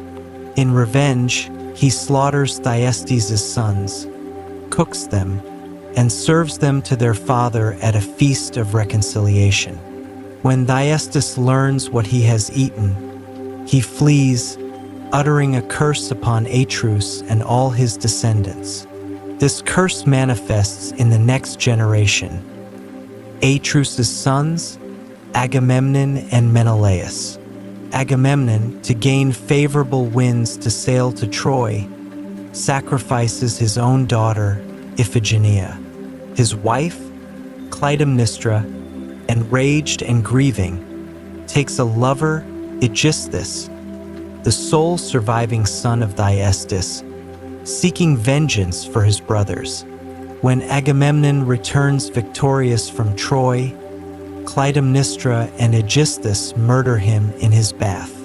Their son, Orestes, is then faced with a divine conflict: the duty to avenge his father versus the sacred prohibition against matricide. He chooses vengeance, kills his mother and her lover, and is pursued by the Furies, ancient goddesses of blood guilt. Only a trial presided over by Athena can finally break the cycle. The truth of this bloody saga is about the inertia of suffering. The curse here operates like a psychological or karmic law. Violence begets violence, betrayal begets betrayal. Each act of vengeance sows the seeds for the next, creating a self-perpetuating loop of misery. The characters are both perpetrators and victims, trapped in a story they did not start but feel compelled to continue. It is the mythic expression of inherited trauma, of the way the sins of the fathers are visited upon the children, not because a god wills it, but because the patterns of action and reaction become ingrained, almost genetic. The curse is the shadow of the past, refusing to be buried. The cycle only breaks through an appeal to a higher, rational authority, Athena's court, which introduces the concept of justice over vendetta, of societal law over primal blood feud. This myth tells us that fate can also be a chain of cause and effect stretching across generations, and that breaking free requires a conscious, collective effort to establish a new order, to choose justice over vengeance. These stories of Oedipus and the House of Atreus are not nihilistic. They are, in their own solemn way, deeply humanizing. They acknowledge that we are not always the captains of our souls.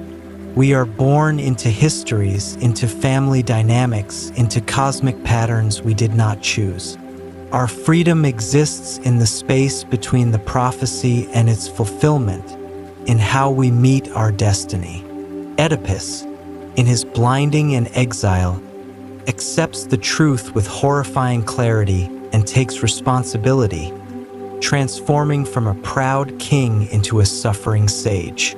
Orestes, though tormented, submits to a new form of judgment, allowing the old cycle to end.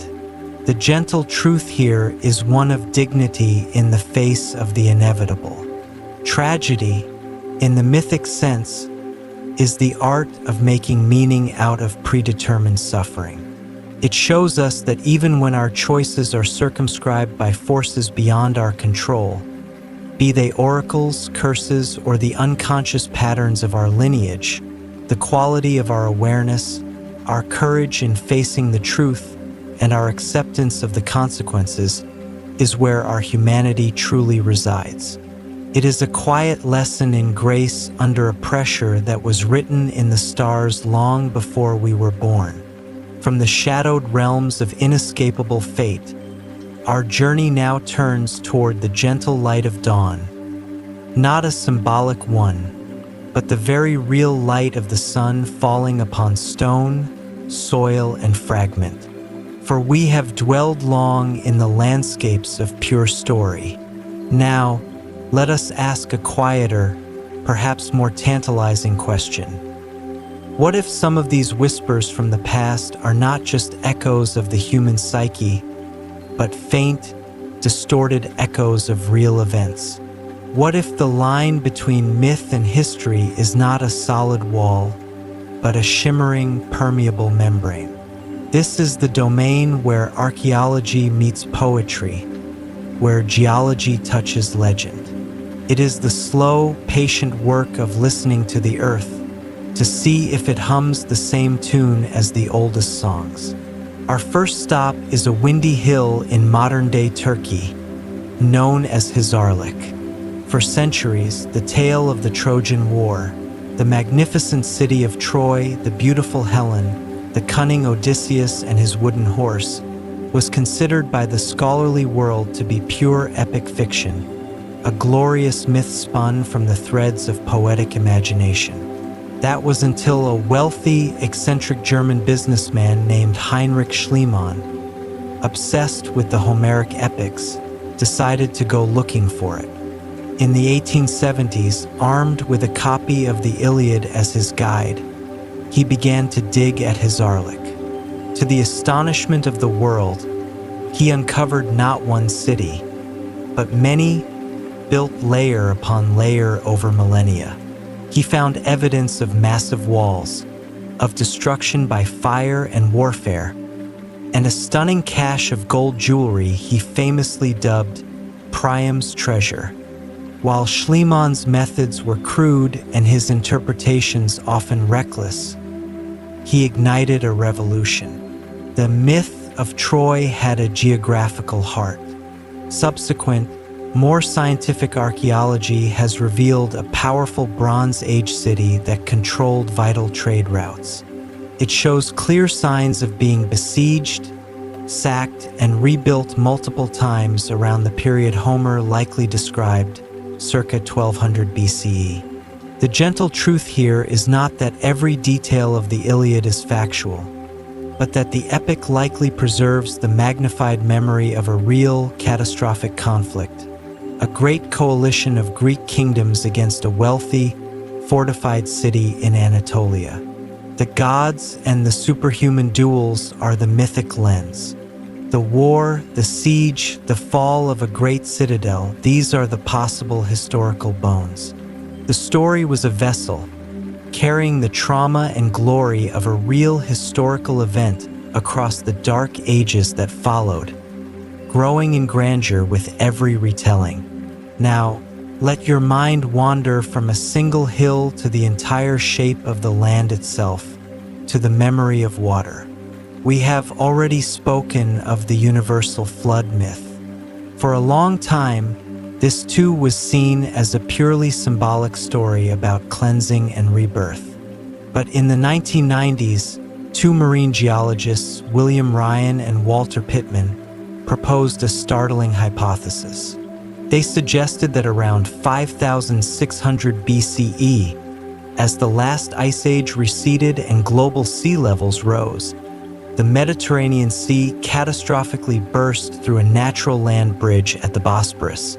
This would have caused a deluge of salt water to pour into what was then a large freshwater lake, flooding it at a rate of perhaps a cubic mile per day, raising its level by dozens of feet and expanding it into the Black Sea we know today.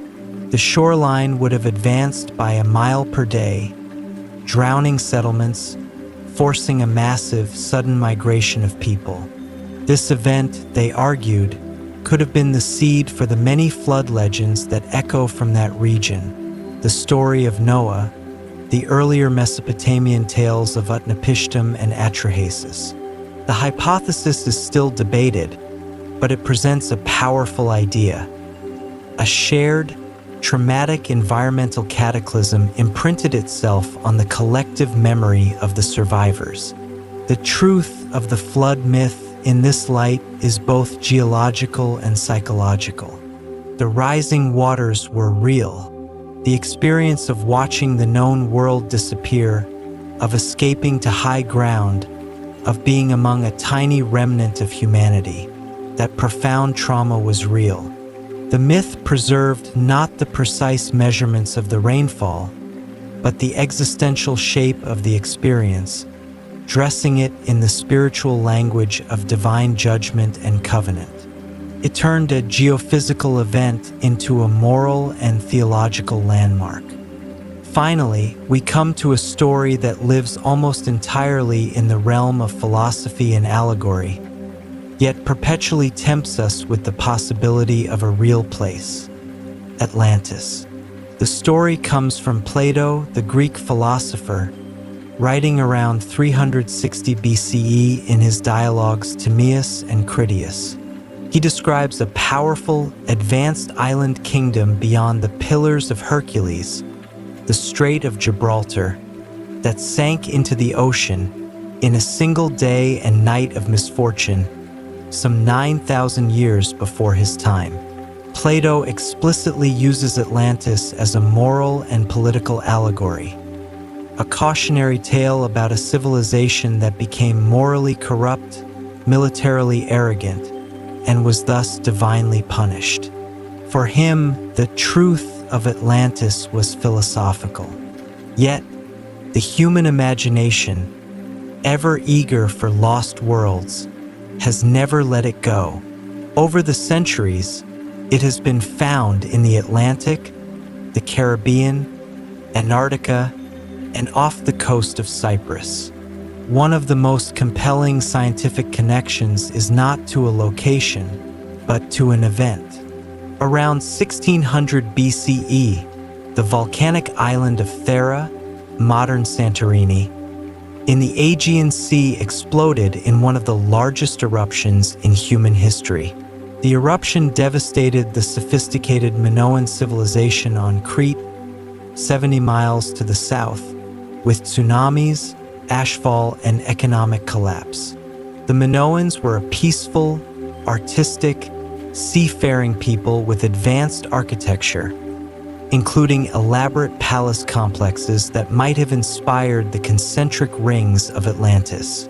Their sudden decline, witnessed and perhaps recorded by the neighboring Egyptians, could have become the kernel of a story about a great island culture that vanished beneath the waves. While Atlantis, as Plato described it, almost certainly never existed, the truth it may hold is again one of collective memory. It could be a layered folk memory of a real natural disaster that wiped out a brilliant civilization, filtered through Egyptian priests and reshaped by a philosopher for his own ends. It is history dissolved into metaphor, and metaphor tempting us back toward history. So, what do these intersections tell us? They suggest that myth and history are not enemies, but collaborators in the long work of human memory. Myths are not lies, but they are not archives either.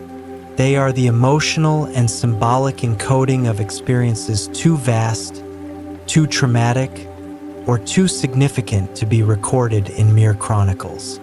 Archaeology and science gently brush the dust from the physical evidence. The arrowhead in the burned layer, the saltwater microfauna in freshwater sediment, the pumice on the seafloor. The myth gives us the human heartbeat that once accompanied that evidence. The fear, the loss, the awe, the search for meaning. The historical kernel is the seed. The myth is the great, sheltering tree that grows from it, its rings containing not just the seed's fact, but centuries of climate, of storytelling, of spiritual need. To search for the historical truth in myth is not to debunk the story, but to listen more deeply. It is to hear, beneath the thunder of Zeus, the very real rumble of an earthquake that once leveled a palace. To hear, beneath the wrath of Poseidon, the terrifying roar of a tsunami wave. It is to understand that our ancestors were not just dreamers. They were witnesses, and their most powerful way of bearing witness was to turn the shock of reality into a story that could survive, resonate, and explain long after the last stone had fallen. After considering the delicate, dust-covered intersection of myth and history, let us now step fully into the realm of lived experience. For mythology was never meant to be merely heard or remembered. Its most potent truth was felt in the bones, the skin, and the beating heart of the community. It was in the shared breath of ritual, the rhythmic stamp of the dance, the taste of sacred food, and the collective silence under a starry sky that these stories ceased to be tales about the past and became reality in the present. This is where myth performed its most magical act. It stepped off the page and the storyteller's tongue, and it was enacted. It became ceremony, festival, and rite, a physical dialogue between humanity and the grand patterns of the cosmos. To understand this, let us journey to a gentle hillside near Athens, to a place called Eleusis, for over 2,000 years the site of the most sacred and secret of all Greek rituals, the Eleusinian Mysteries. At the heart of this initiation was the myth of Demeter and her daughter Persephone, the story of the goddess of the harvest's desperate search for her daughter, abducted by Hades into the underworld, and their joyful yet partial reunion that brought about the cycle of seasons. But at Eleusis, initiates did not just hear this story. They lived it. For days, they would walk the sacred way from Athens to Eleusis, a physical pilgrimage mirroring Demeter's sorrowful wanderings. They would fast, then break their fast with a special barley drink called Kikian, a humble echo of the drink Demeter accepted in her grief. Within the great hall of the Telesterion, in absolute darkness, they would experience something: a vision, a sound, a sacred object revealed. The details are famously, successfully secret. Initiates were sworn to silence on pain of death, but ancient sources speak of a brilliant light suddenly blazing in the darkness, of sacred chants, of the ear being filled with wondrous sounds, and the sight of the great goddess herself. The truth of this ritual was not informational, but transformational. It was not about learning the plot of the myth. It was about undergoing its emotional and spiritual core. The initiate, through controlled sensory deprivation and then overwhelming sacred spectacle, would personally experience the depths of Demeter's loss, the descent, the terror of the underworld, and the ecstatic, life-affirming joy of the return, the ascent. By the ritual's end, they had not just learned about the cycle of life, death, and rebirth. They had embodied it. They emerged with a new understanding, a gnosis, a serene fearlessness toward death, having felt the promise of return. The myth became a direct, personal encounter, and in that encounter, the story's truth became the initiate's own truth. It was psychology made liturgy, the ultimate gentle persuasion of the soul. Now, let the scene shift from solemn, secret initiation to public, raucous celebration. Travel to Rome in mid-December during the festival of Saturnalia. This was a time dedicated to Saturn, an ancient god of agriculture and a mythical ruler of a lost golden age of equality and abundance. For a week, the rigid, hierarchical order of Roman society was turned upside down. Slaves were served banquets by their masters. They could speak freely, even insult their owners without punishment.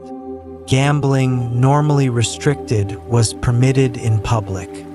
People wore informal clothing, and a lord of misrule was chosen to preside over the festivities. Gifts were exchanged, halls were decked with greenery, and the air was filled with the cheerful cry of Io Saturnalia. The sociological truth of Saturnalia is profound and gentle. It was not mere debauchery. It was a sanctioned, ritualized pressure valve. The strict pietas and class structure of Rome created immense social tension. Saturnalia provided a temporary, safe outlet for these tensions by symbolically returning to Saturn's golden age, a time before social distinctions. By inverting the norms, the festival actually reinforced them. It made the everyday hierarchy feel less like an immutable prison and more like a conscious, temporary order that could, in a sacred context, be set aside. It allowed the underclass to taste symbolic freedom, diffusing revolutionary potential. And then, when the festival ended, the normal order resumed, often feeling more legitimate and acceptable because it had been voluntarily suspended and restored. The myth of the Golden Age was not just a nostalgic story. It was a social tool, reenacted annually to maintain the equilibrium of the community by briefly allowing its opposite. We must also touch, with gentle honesty, on the most challenging of rituals: sacrifice. From our modern vantage point, the taking of life, animal or, in rarer cases, human, for ritual purposes seems alien and horrifying. But to understand it mythically, we must step outside our frame. In many ancient worldviews, life was a sacred currency. The gods had given life. To give life back to them was the highest form of reciprocity, a restoration of balance. The myth often provided the template. The gods themselves had performed the first sacrifice, from which the world was created, like the Norse giant Ymir or the Vedic Purusha. Human ritual sacrifice reenacted that primal, creative act. It was not violence for its own sake, but a solemn, charged transaction with the divine, intended to renew the world, ensure fertility, or appease cosmic anger. The scapegoat ritual, where a community's sins were symbolically placed upon an animal that was then driven away or killed, is a powerful example. It externalized and expelled communal guilt and misfortune, a cathartic act of purification rooted in a story of transfer and expiation. The truth here is about the human need to actively participate in maintaining cosmic and social order, using the most potent symbol available, life itself, as the medium of exchange. It was a terrifying, intimate dialogue with the powers of creation and destruction, made routine through ritual. In all these forms, the mystical, the festive, the sacrificial ritual performs the same essential, gentle function. It takes the abstract, narrative truth of myth and makes it tangible. It bridges the gap between belief and experience. It uses the body, its movements, its deprivations, its senses, to teach the soul lessons that the intellect alone cannot grasp. Through the collective, rhythmic performance of a story, individuals are woven into the fabric of their community and their cosmos. They don't just believe the myth. For a moment, they inhabit it. They become part of its endless recurrence. And in that participation, they find the deepest reassurance of all, that they are not alone, that their joys and sorrows are part of a pattern vaster than themselves, a pattern that can be touched, tasted, and danced into being year after year under the same turning stars. As the echoes of ritual drums and chants fade into a gentle silence, we find ourselves surrounded not by sounds, but by shapes, by images that have outlasted empires, languages, and even the gods they once represented. For mythology speaks not only in stories and ceremonies, but in a silent visual language, a language of symbols. These are the condensed, potent forms into which complex truths have been crystallized. They are the oldest emojis of the human spirit, and their remarkable persistence tells us a profound, gentle truth, that our minds are wired to think and communicate in these primal patterns. Long after we forget the specific stories, the symbols remain, whispering their ancient meanings into our subconscious, from the carved walls of temples to the glowing logos on our screens. Let us begin with one of the most elegant and complete symbols ever conceived, the Ouroboros. Imagine a serpent or a dragon, curved into a perfect circle, its tail held in its mouth. It appears in ancient Egyptian funerary texts, in Gnostic traditions, in Norse myth, as Jormungandr, the world serpent, and in alchemical manuscripts. Its meaning is as self-contained as its form. It symbolizes eternity, the cyclical nature of life, death, and rebirth. It is the universe that consumes and recreates itself. It is the eternal return, the paradox of the beginning being the end. In a single silent image, it captures the same philosophical truth as the grand myths of cosmic cycles. Today, we find it in jewelry, in tattoo art, and in concepts of quantum physics and cosmology that speak of cyclic universes. It endures because it answers a deep, silent question about the shape of time itself, offering a visual comfort that time is not a linear arrow into nothingness, but a circle, a continuation. Now, consider the cosmic egg. In creation myths from India, the Hiranyagarbha or golden womb, to Egypt, the egg laid by the goose of Ammonius on the primordial mound, to the Orphic traditions of Greece, the universe begins as an egg. It is the ultimate symbol of potentiality, of latent life, of a world containing all possibilities within a perfect, unified shell. It represents the moment before differentiation, the serene totality before the Big Bang of manifestation. This symbol speaks to the creative potential within stillness. In our modern world, we see its echo in the fascination with origins, the cosmic egg of the initial singularity in astrophysics, or in design, the use of oval shapes and capsules to suggest innovation, protection, and nascent ideas. It is the visual shorthand for the beginning of everything. From the egg, life unfolds, and often it unfolds as a tree. The world tree, as we have discussed, is a pervasive symbol, but its symbolic power extends far beyond specific mythologies. The tree is life itself, roots delving into the dark earth, the past, the unconscious, the underworld, a sturdy trunk in the present world, and branches reaching for the heavens, the future, aspiration, the divine. It is family, the family tree. It is organic growth. It is interconnectedness, the network. It is no accident that tech companies, educational institutions, and environmental organizations so frequently use stylized trees or branching patterns in their logos.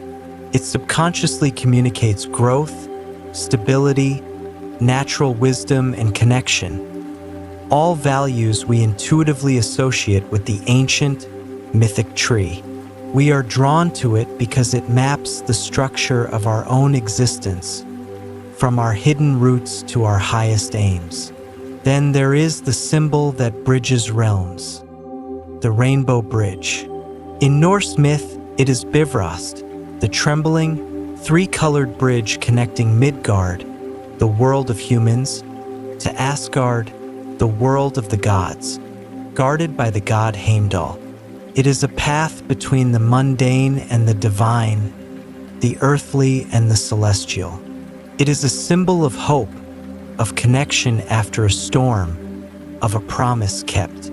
This symbol's power is so innate that it transcends its Norse origin. It appears in the biblical story of Noah as God's covenant. It appears in myriad cultural folklores as a bridge to fairyland or the afterlife. Today, the rainbow remains a potent symbol of diversity, inclusivity, and hope, a bridge between different peoples and ideals. Its arc in the sky still feels like a gentle, celestial signature, a reminder of connection after a period of darkness. So, how do these ancient symbols find their way into our boardrooms and onto our devices? The process is largely unconscious, a form of symbolic osmosis. A company designing a logo for a health brand might choose a serpent coiled around a staff, evoking the caduceus of Hermes or the rod of Asclepius, symbols of healing and vitality thousands of years old. A financial institution might use imagery of a towering rock or a sturdy oak tree, calling on the archetype of stability and endurance, the axis mundi, the world tree. A tech company promising innovation might use a stylized egg or a spark, tapping into the symbols of primal creation and divine fire, the cosmic egg, the stolen spark of Prometheus. We use this language because it works. These symbols bypass our critical, analytical minds and speak directly to the older mythic layers of our psyche. They trigger feelings, not just thoughts. A logo with a circular, Ouroboros-like design can subliminally suggest reliability and eternal renewal. A brand name derived from a river god might subconsciously imply flow, abundance, and life-giving energy. Filmmakers use this language constantly. The hero's circular journey, the descent into a labyrinthine underworld, the wise old mentor who is a modern Merlin. These are not cliches. They are the active vocabulary of our collective symbolic language. The gentle truth here is that we have never stopped being myth makers. We have simply changed the medium. We no longer carve symbols onto temple walls to ensure the sun will rise. We embed them into global brand identities to ensure commercial vitality. We no longer tell stories of rainbow bridges to explain storms. We use the rainbow to tell a story about human harmony. The symbols persist because the human needs that created them persist. The need to understand cycles, to hope for connection, to visualize creation, to find stability and growth. They are the quiet, enduring alphabet of the human soul, and we are all, even now, fluent in reading and writing it. In every sleek, modern design, there lives a ghost of a serpent, a whisper of a tree, a fragment of a shattered cosmic egg, still telling its ancient, silent, and utterly truthful story. From the silent, enduring language of symbols, we now arrive at the most vibrant and cacophonous arena of modern myth-making, the digital and popular culture of the 21st century. Here, in the glow of screens both large and small, the old gods and heroes have not been forgotten. They have been rebooted, reskinned, and reimagined. They walk among us once more, not on misty mountaintops, but in the spandex of superheroes, the polygons of video game avatars, and the sprawling story arcs of cinematic universes. This is not a degradation of myth, but a vigorous, fascinating testament to its vitality.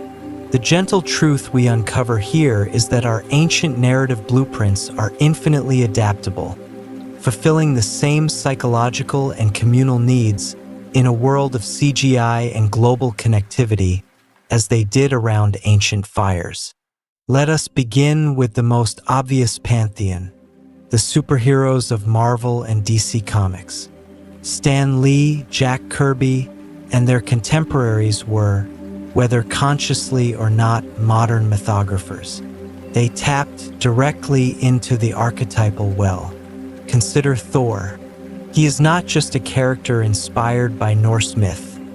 He is the Norse god of thunder, physically transported to the modern world, his mythological arc, the arrogant prince who must learn humility and worthiness, intact. His brother Loki is the trickster, unchanged in his chaotic, ambiguous role. Wonder Woman is an Amazon princess, created from clay, drawing directly from Greek mythology, embodying the archetypes of the warrior and the nurturer. Superman, an alien sent from a doomed planet, raised by humble earthlings, is a fusion of the Moses myth, the child sent away to safety, and the solar god, his powers drawn from our yellow sun. Batman is the orphaned hero shaped by trauma, a dark knight on a quest for justice, a blend of the detective and the shadow. These are not mere copies. They are translations. The Olympian drama is recast as a family squabble in a golden palace in the clouds, which is then recast again as a corporate and sibling rivalry in the boardrooms and streets of the Marvel Cinematic Universe. The stories remain the same. Battles against chaos, supervillains, struggles with identity, the burden of power, and the quest for justice. They are the hero's journey, panel by colorful panel. Now, step from the passive viewing of comics and films into the interactive realm of video games. Here, the participant does not just watch the myth. They live it, controlling the hero's actions. In the God of War series, the player directly embodies Kratos, a Spartan warrior who challenges and kills the entire Greek pantheon. The game does not simply use mythological settings. It lets you grapple with the myths physically and emotionally. You feel the weight of the blades of chaos, solve puzzles based on mythological logic, and confront gods and monsters as active, visceral threats. Later, the series shifts to Norse mythology, exploring themes of parenthood, legacy, and prophecy through Kratos' relationship with his son, Atreus. It is a deeply personal, interactive exploration of the father-son archetype set against a mythic backdrop. Similarly, games like Age of Mythology or Assassin's Creed Odyssey allow players to command mythological creatures or navigate a world where myths are part of the living, breathing environment. This interactivity creates a new layer of engagement. The player is not just hearing about Theseus in the labyrinth. They are navigating the maze themselves, facing the Minotaur with their own timing and skill. The myth becomes a somatic experience, a truth learned through the hands and reflexes. This brings us to the grandest narrative canvas of our age, the modern cinematic universe, epitomized by the MCU. This is myth-making on an industrial collaborative scale, weaving dozens of individual hero journeys into a single, overarching epic. The struggle against Thanos, a titan who believes in a cruel cosmic balance. This is a myth for the interconnected, globalized world. The Avengers are a pantheon for the digital age, each with their own domain, tech, sorcery, science, espionage, their own personal tragedies, and their need to unite against a threat too large for any one of them. The structure is profoundly mythic. A golden age, the initial team-ups. A great fall, the fracturing in civil war. A time of darkness and despair, Infinity War. And a final, hard-won restoration, Endgame. It is the monomyth writ large across 20-plus films, creating a shared cultural liturgy experienced by millions simultaneously. We gather in theaters for opening nights as once we might have gathered for a ritual recitation of an epic. We debate character choices and plot twists as theologians might debate scripture. These stories provide the shared points of reference, the common heroes and villains that fragmented modern society often lacks. Why does this happen?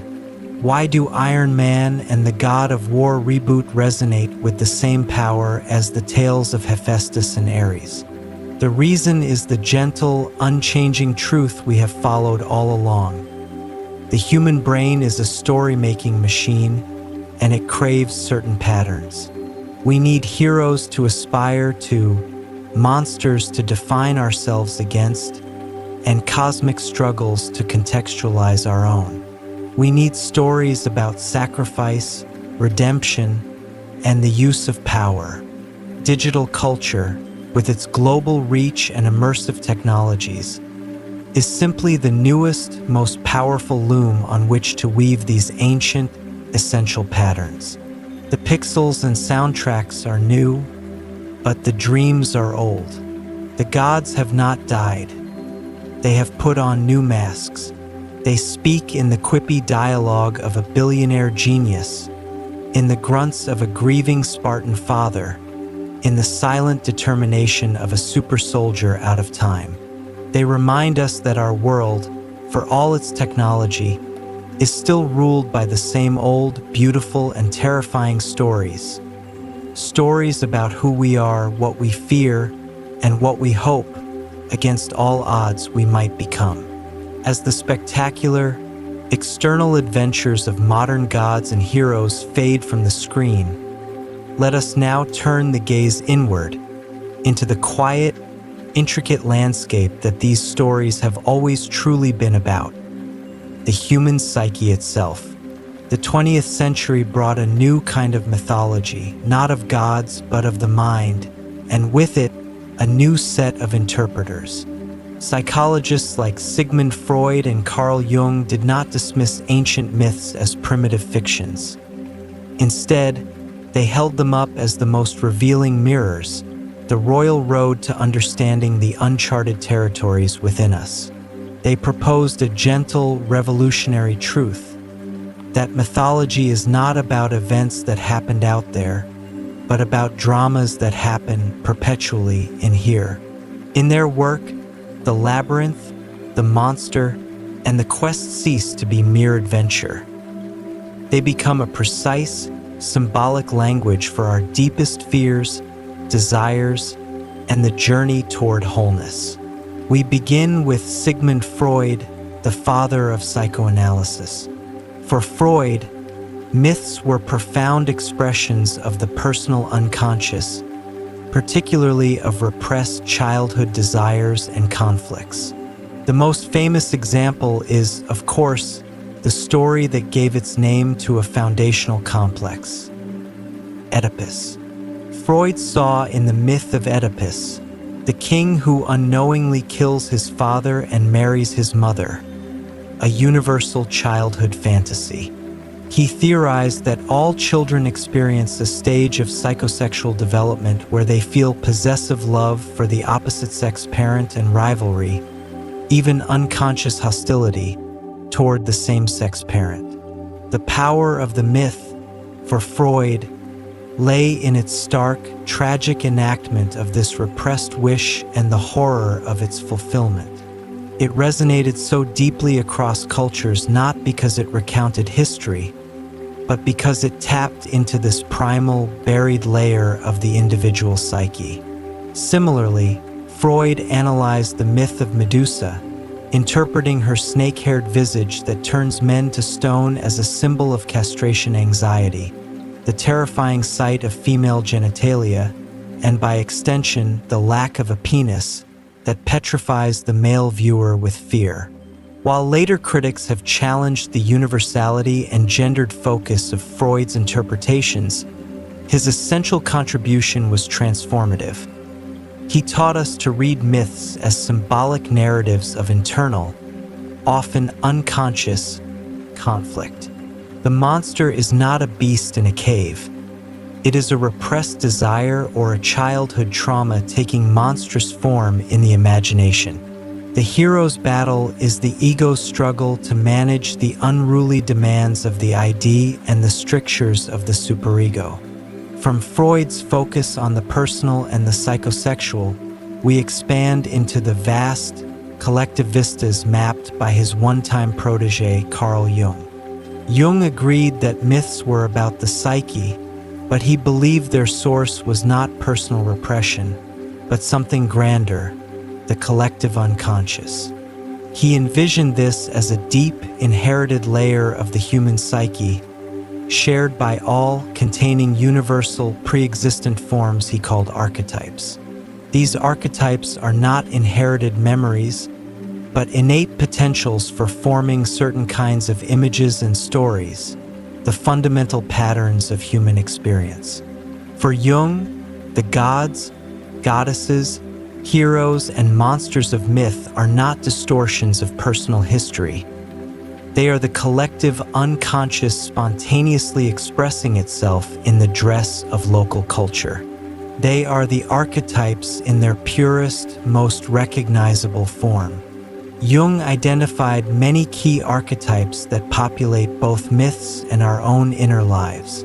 The persona is the mask we wear in society, akin to the many roles gods played. The shadow is the dark, rejected side of our personality, all the traits we deny in ourselves. In myth, this is the monster, the villain, the adversary. Confronting the shadow, as the hero confronts the dragon, is the essential first step toward wholeness, or what Jung called individuation.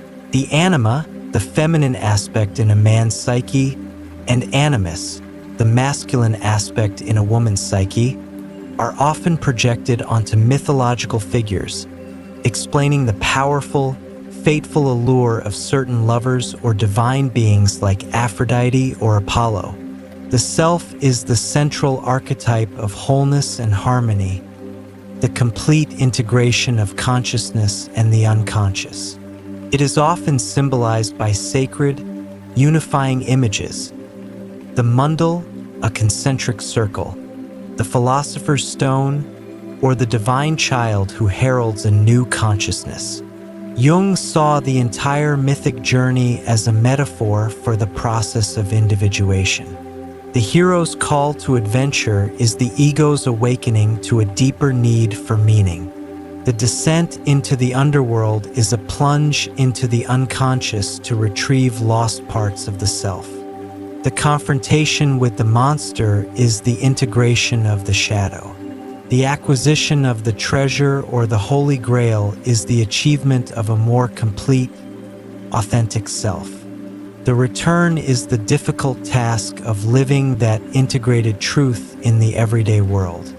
In this light, the myth of Psyche, who must complete impossible tasks for Aphrodite, descend to the underworld, and finally be reunited with Eros, love, is not a fairy tale, but a precise allegory for the soul's, Psyche's, journey to unite with love through trials, despair, and ultimate transformation. The gentle, empowering truth of this psychological lens is that it makes mythology immediately, intimately relevant.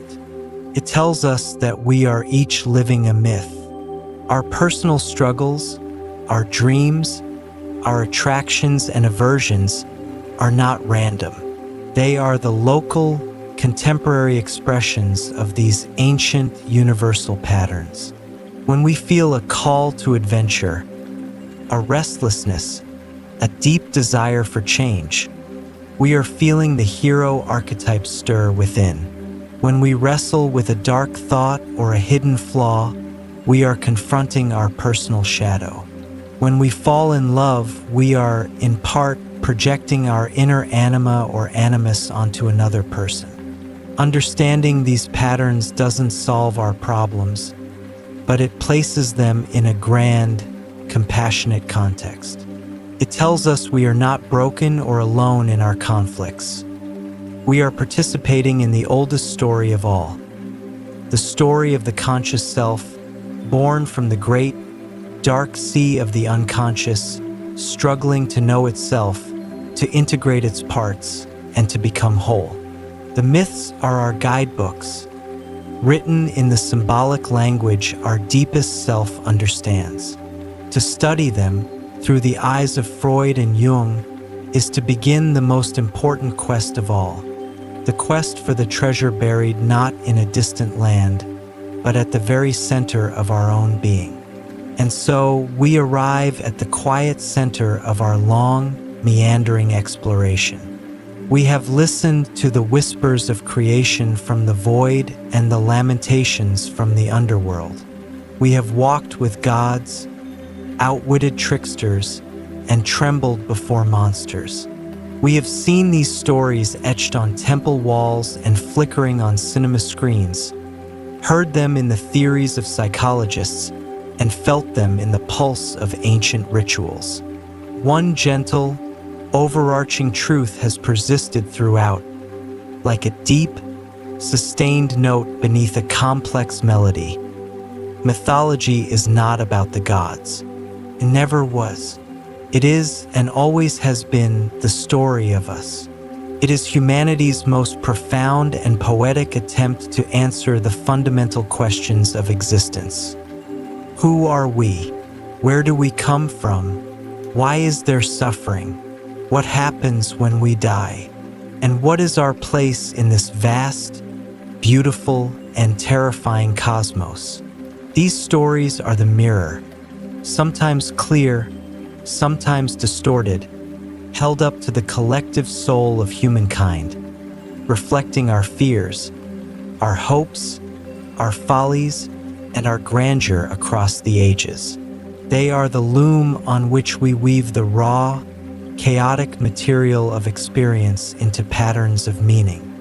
From the very first campfire stories that gave a face to the thunder, mythology has served as a technology of understanding. It was our first cosmology, our first psychology, our first philosophy, and our first social contract, all woven into narrative.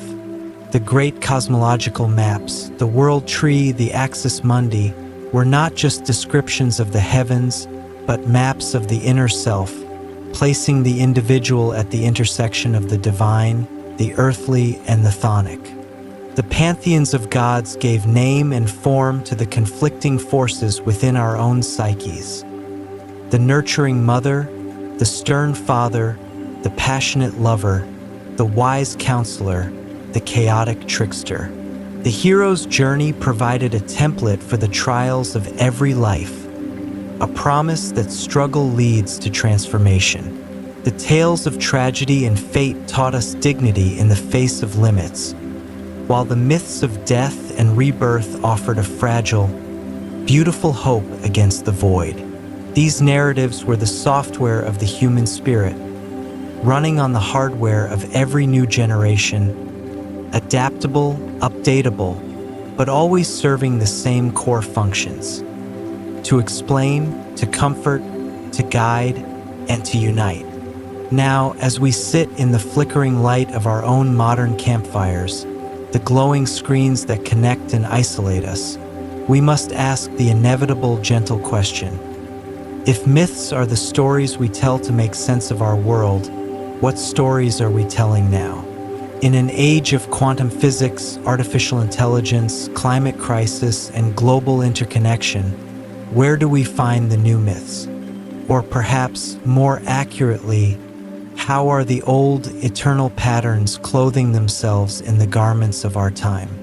Look at the story we are weaving around technology, particularly artificial intelligence. Is this not a new chapter in the oldest of tales?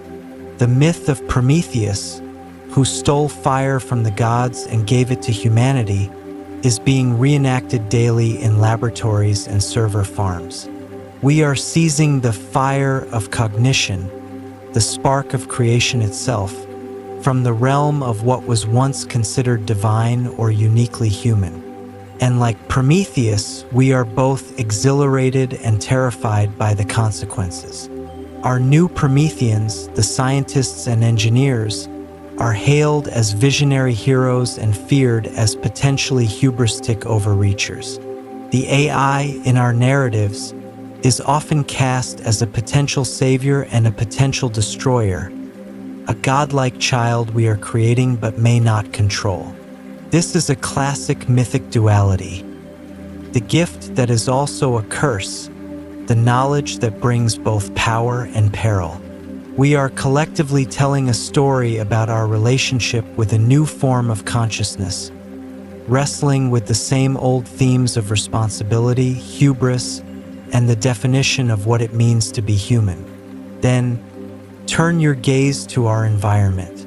The ancient myth of Gaia, the earth as a living, breathing, sentient organism, has staged a powerful comeback. For centuries, a different myth dominated, the myth of dominion of Earth as a resource to be conquered and exploited. Now, as the consequences of that story become unbearably clear, we are returning to the older, more primal narrative. The science of ecology and systems theory gives it new language, speaking of feedback loops, interdependence, and the biosphere. But the emotional core is mythic. We are part of a living whole, and to harm the body of the earth is to harm ourselves. Climate change is not just a scientific fact. In our collective psyche, it is becoming a mythic event, a great flood for the Anthropocene, a call to a collective hero's journey to restore balance, a modern Ragnarok we are desperately trying to avert. The new myth we are struggling to tell is one of reconciliation with the living planet, a story where humanity shifts from the role of the reckless, prodigal child to that of the responsible steward, integrated back into the great sacred web of life. Finally, consider the story of global connection. The internet and instant communication have birthed the myth of the global village. It is a powerful, aspirational narrative. Humanity united, differences bridged, knowledge and empathy flowing freely across borders. It promises a new kind of collective consciousness, a digital noosphere or world mind. This is a myth of unity, reminiscent of the dream of a universal kingdom or a return to a golden age of harmony. Yet, as with all myths, its shadow side emerges. The same networks that connect us also amplify ancient demons. Tribalism, misinformation, cyber warfare, and a new form of chaotic, trickster-like anonymity. We are living the tension between two powerful stories, one of global, harmonious integration, and the other of fragmented, chaotic disintegration. Our new myth is being forged in this crucible, asking whether we can build a Tower of Babel that actually works, a shared story big enough and flexible enough to hold our stunning diversity without collapsing into confusion or conflict. So, what truths do these nascent myths of our time tell? They tell of a species grappling with self-created powers of godlike scale. They tell of a deep, aching realization of interdependence with our technology, with our planet, and with each other across all artificial boundaries. They tell of a search for meaning and identity in a world that feels increasingly vast, complex, and impersonal. The old gods may have faded, but the archetypes they embodied are more active than ever. We still need heroes, the activists, the scientists, the healers. We still face monsters, corruption, indifference, existential despair. We still embark on quests for justice, for sustainability, for understanding. The stage has changed, the costumes are different, but the essential dramas of the human soul are timeless. Our journey through the whispering halls of myth thus ends not with a full stop, but with an open door. The stories are not over. We are writing them now with every choice we make about the technology we build, the planet we nurture, and the connections we foster. The ancient myths assure us that this act of storytelling is not trivial. It is the very way we build our world and our place within it. So, as the quiet of this exploration settles around you, listen closely to the stories your time is telling. Recognize the old patterns in the new headlines, and ask yourself gently, what part will you play in the great, unfolding myth of our age? So let the images soften now. Let them blur at the edges like colors in water. Let the great tree fade into a gentle silhouette against a twilight sky. Let the gods' voices become a distant murmur, blending with the rustle of leaves in a slow night wind. The hero's journey has wound down to a quiet path, leading not to a palace or a battlefield, but to the quiet shore of your own awareness.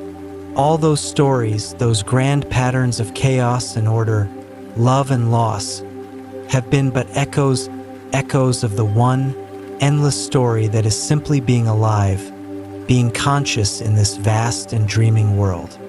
Feel the weight of your body settling, supported completely by the surface beneath you. Notice the gentle tide of your breath, flowing in and out, in and out. Each exhale, a letting go of the day's remnants, of thoughts that cling like cobwebs. Each inhale, a quiet acceptance of the stillness that waits in the spaces between. The myths have all been a long, whispered conversation with mystery, and now the conversation can pause. The mind can rest from its ancient work of seeking shapes in the clouds. There is no more to decipher, no more patterns to trace. Only the quiet hum of existence, the soft dark that holds everything, the first void, the last sleep, and all the fleeting, beautiful stories in between. Wherever you are, the night holds you. However you arrived here, you have arrived. Let the last words dissolve. Let the voice become just another sound in the darkness, no more distinct than the sigh of the wind or the distant rhythm of your own heart. The channel is always here, a quiet harbor in the noise. But for now, there is only this gentle, boundless drift. No more journeys, no more quests, only the deep, welcoming quiet, unfolding like a wing over your thoughts. Let it carry you, lighter than a feather on the scale, softer than a whisper lost in time, down into the deep, restoring dark, where all stories begin and where, for a while, they can simply be still.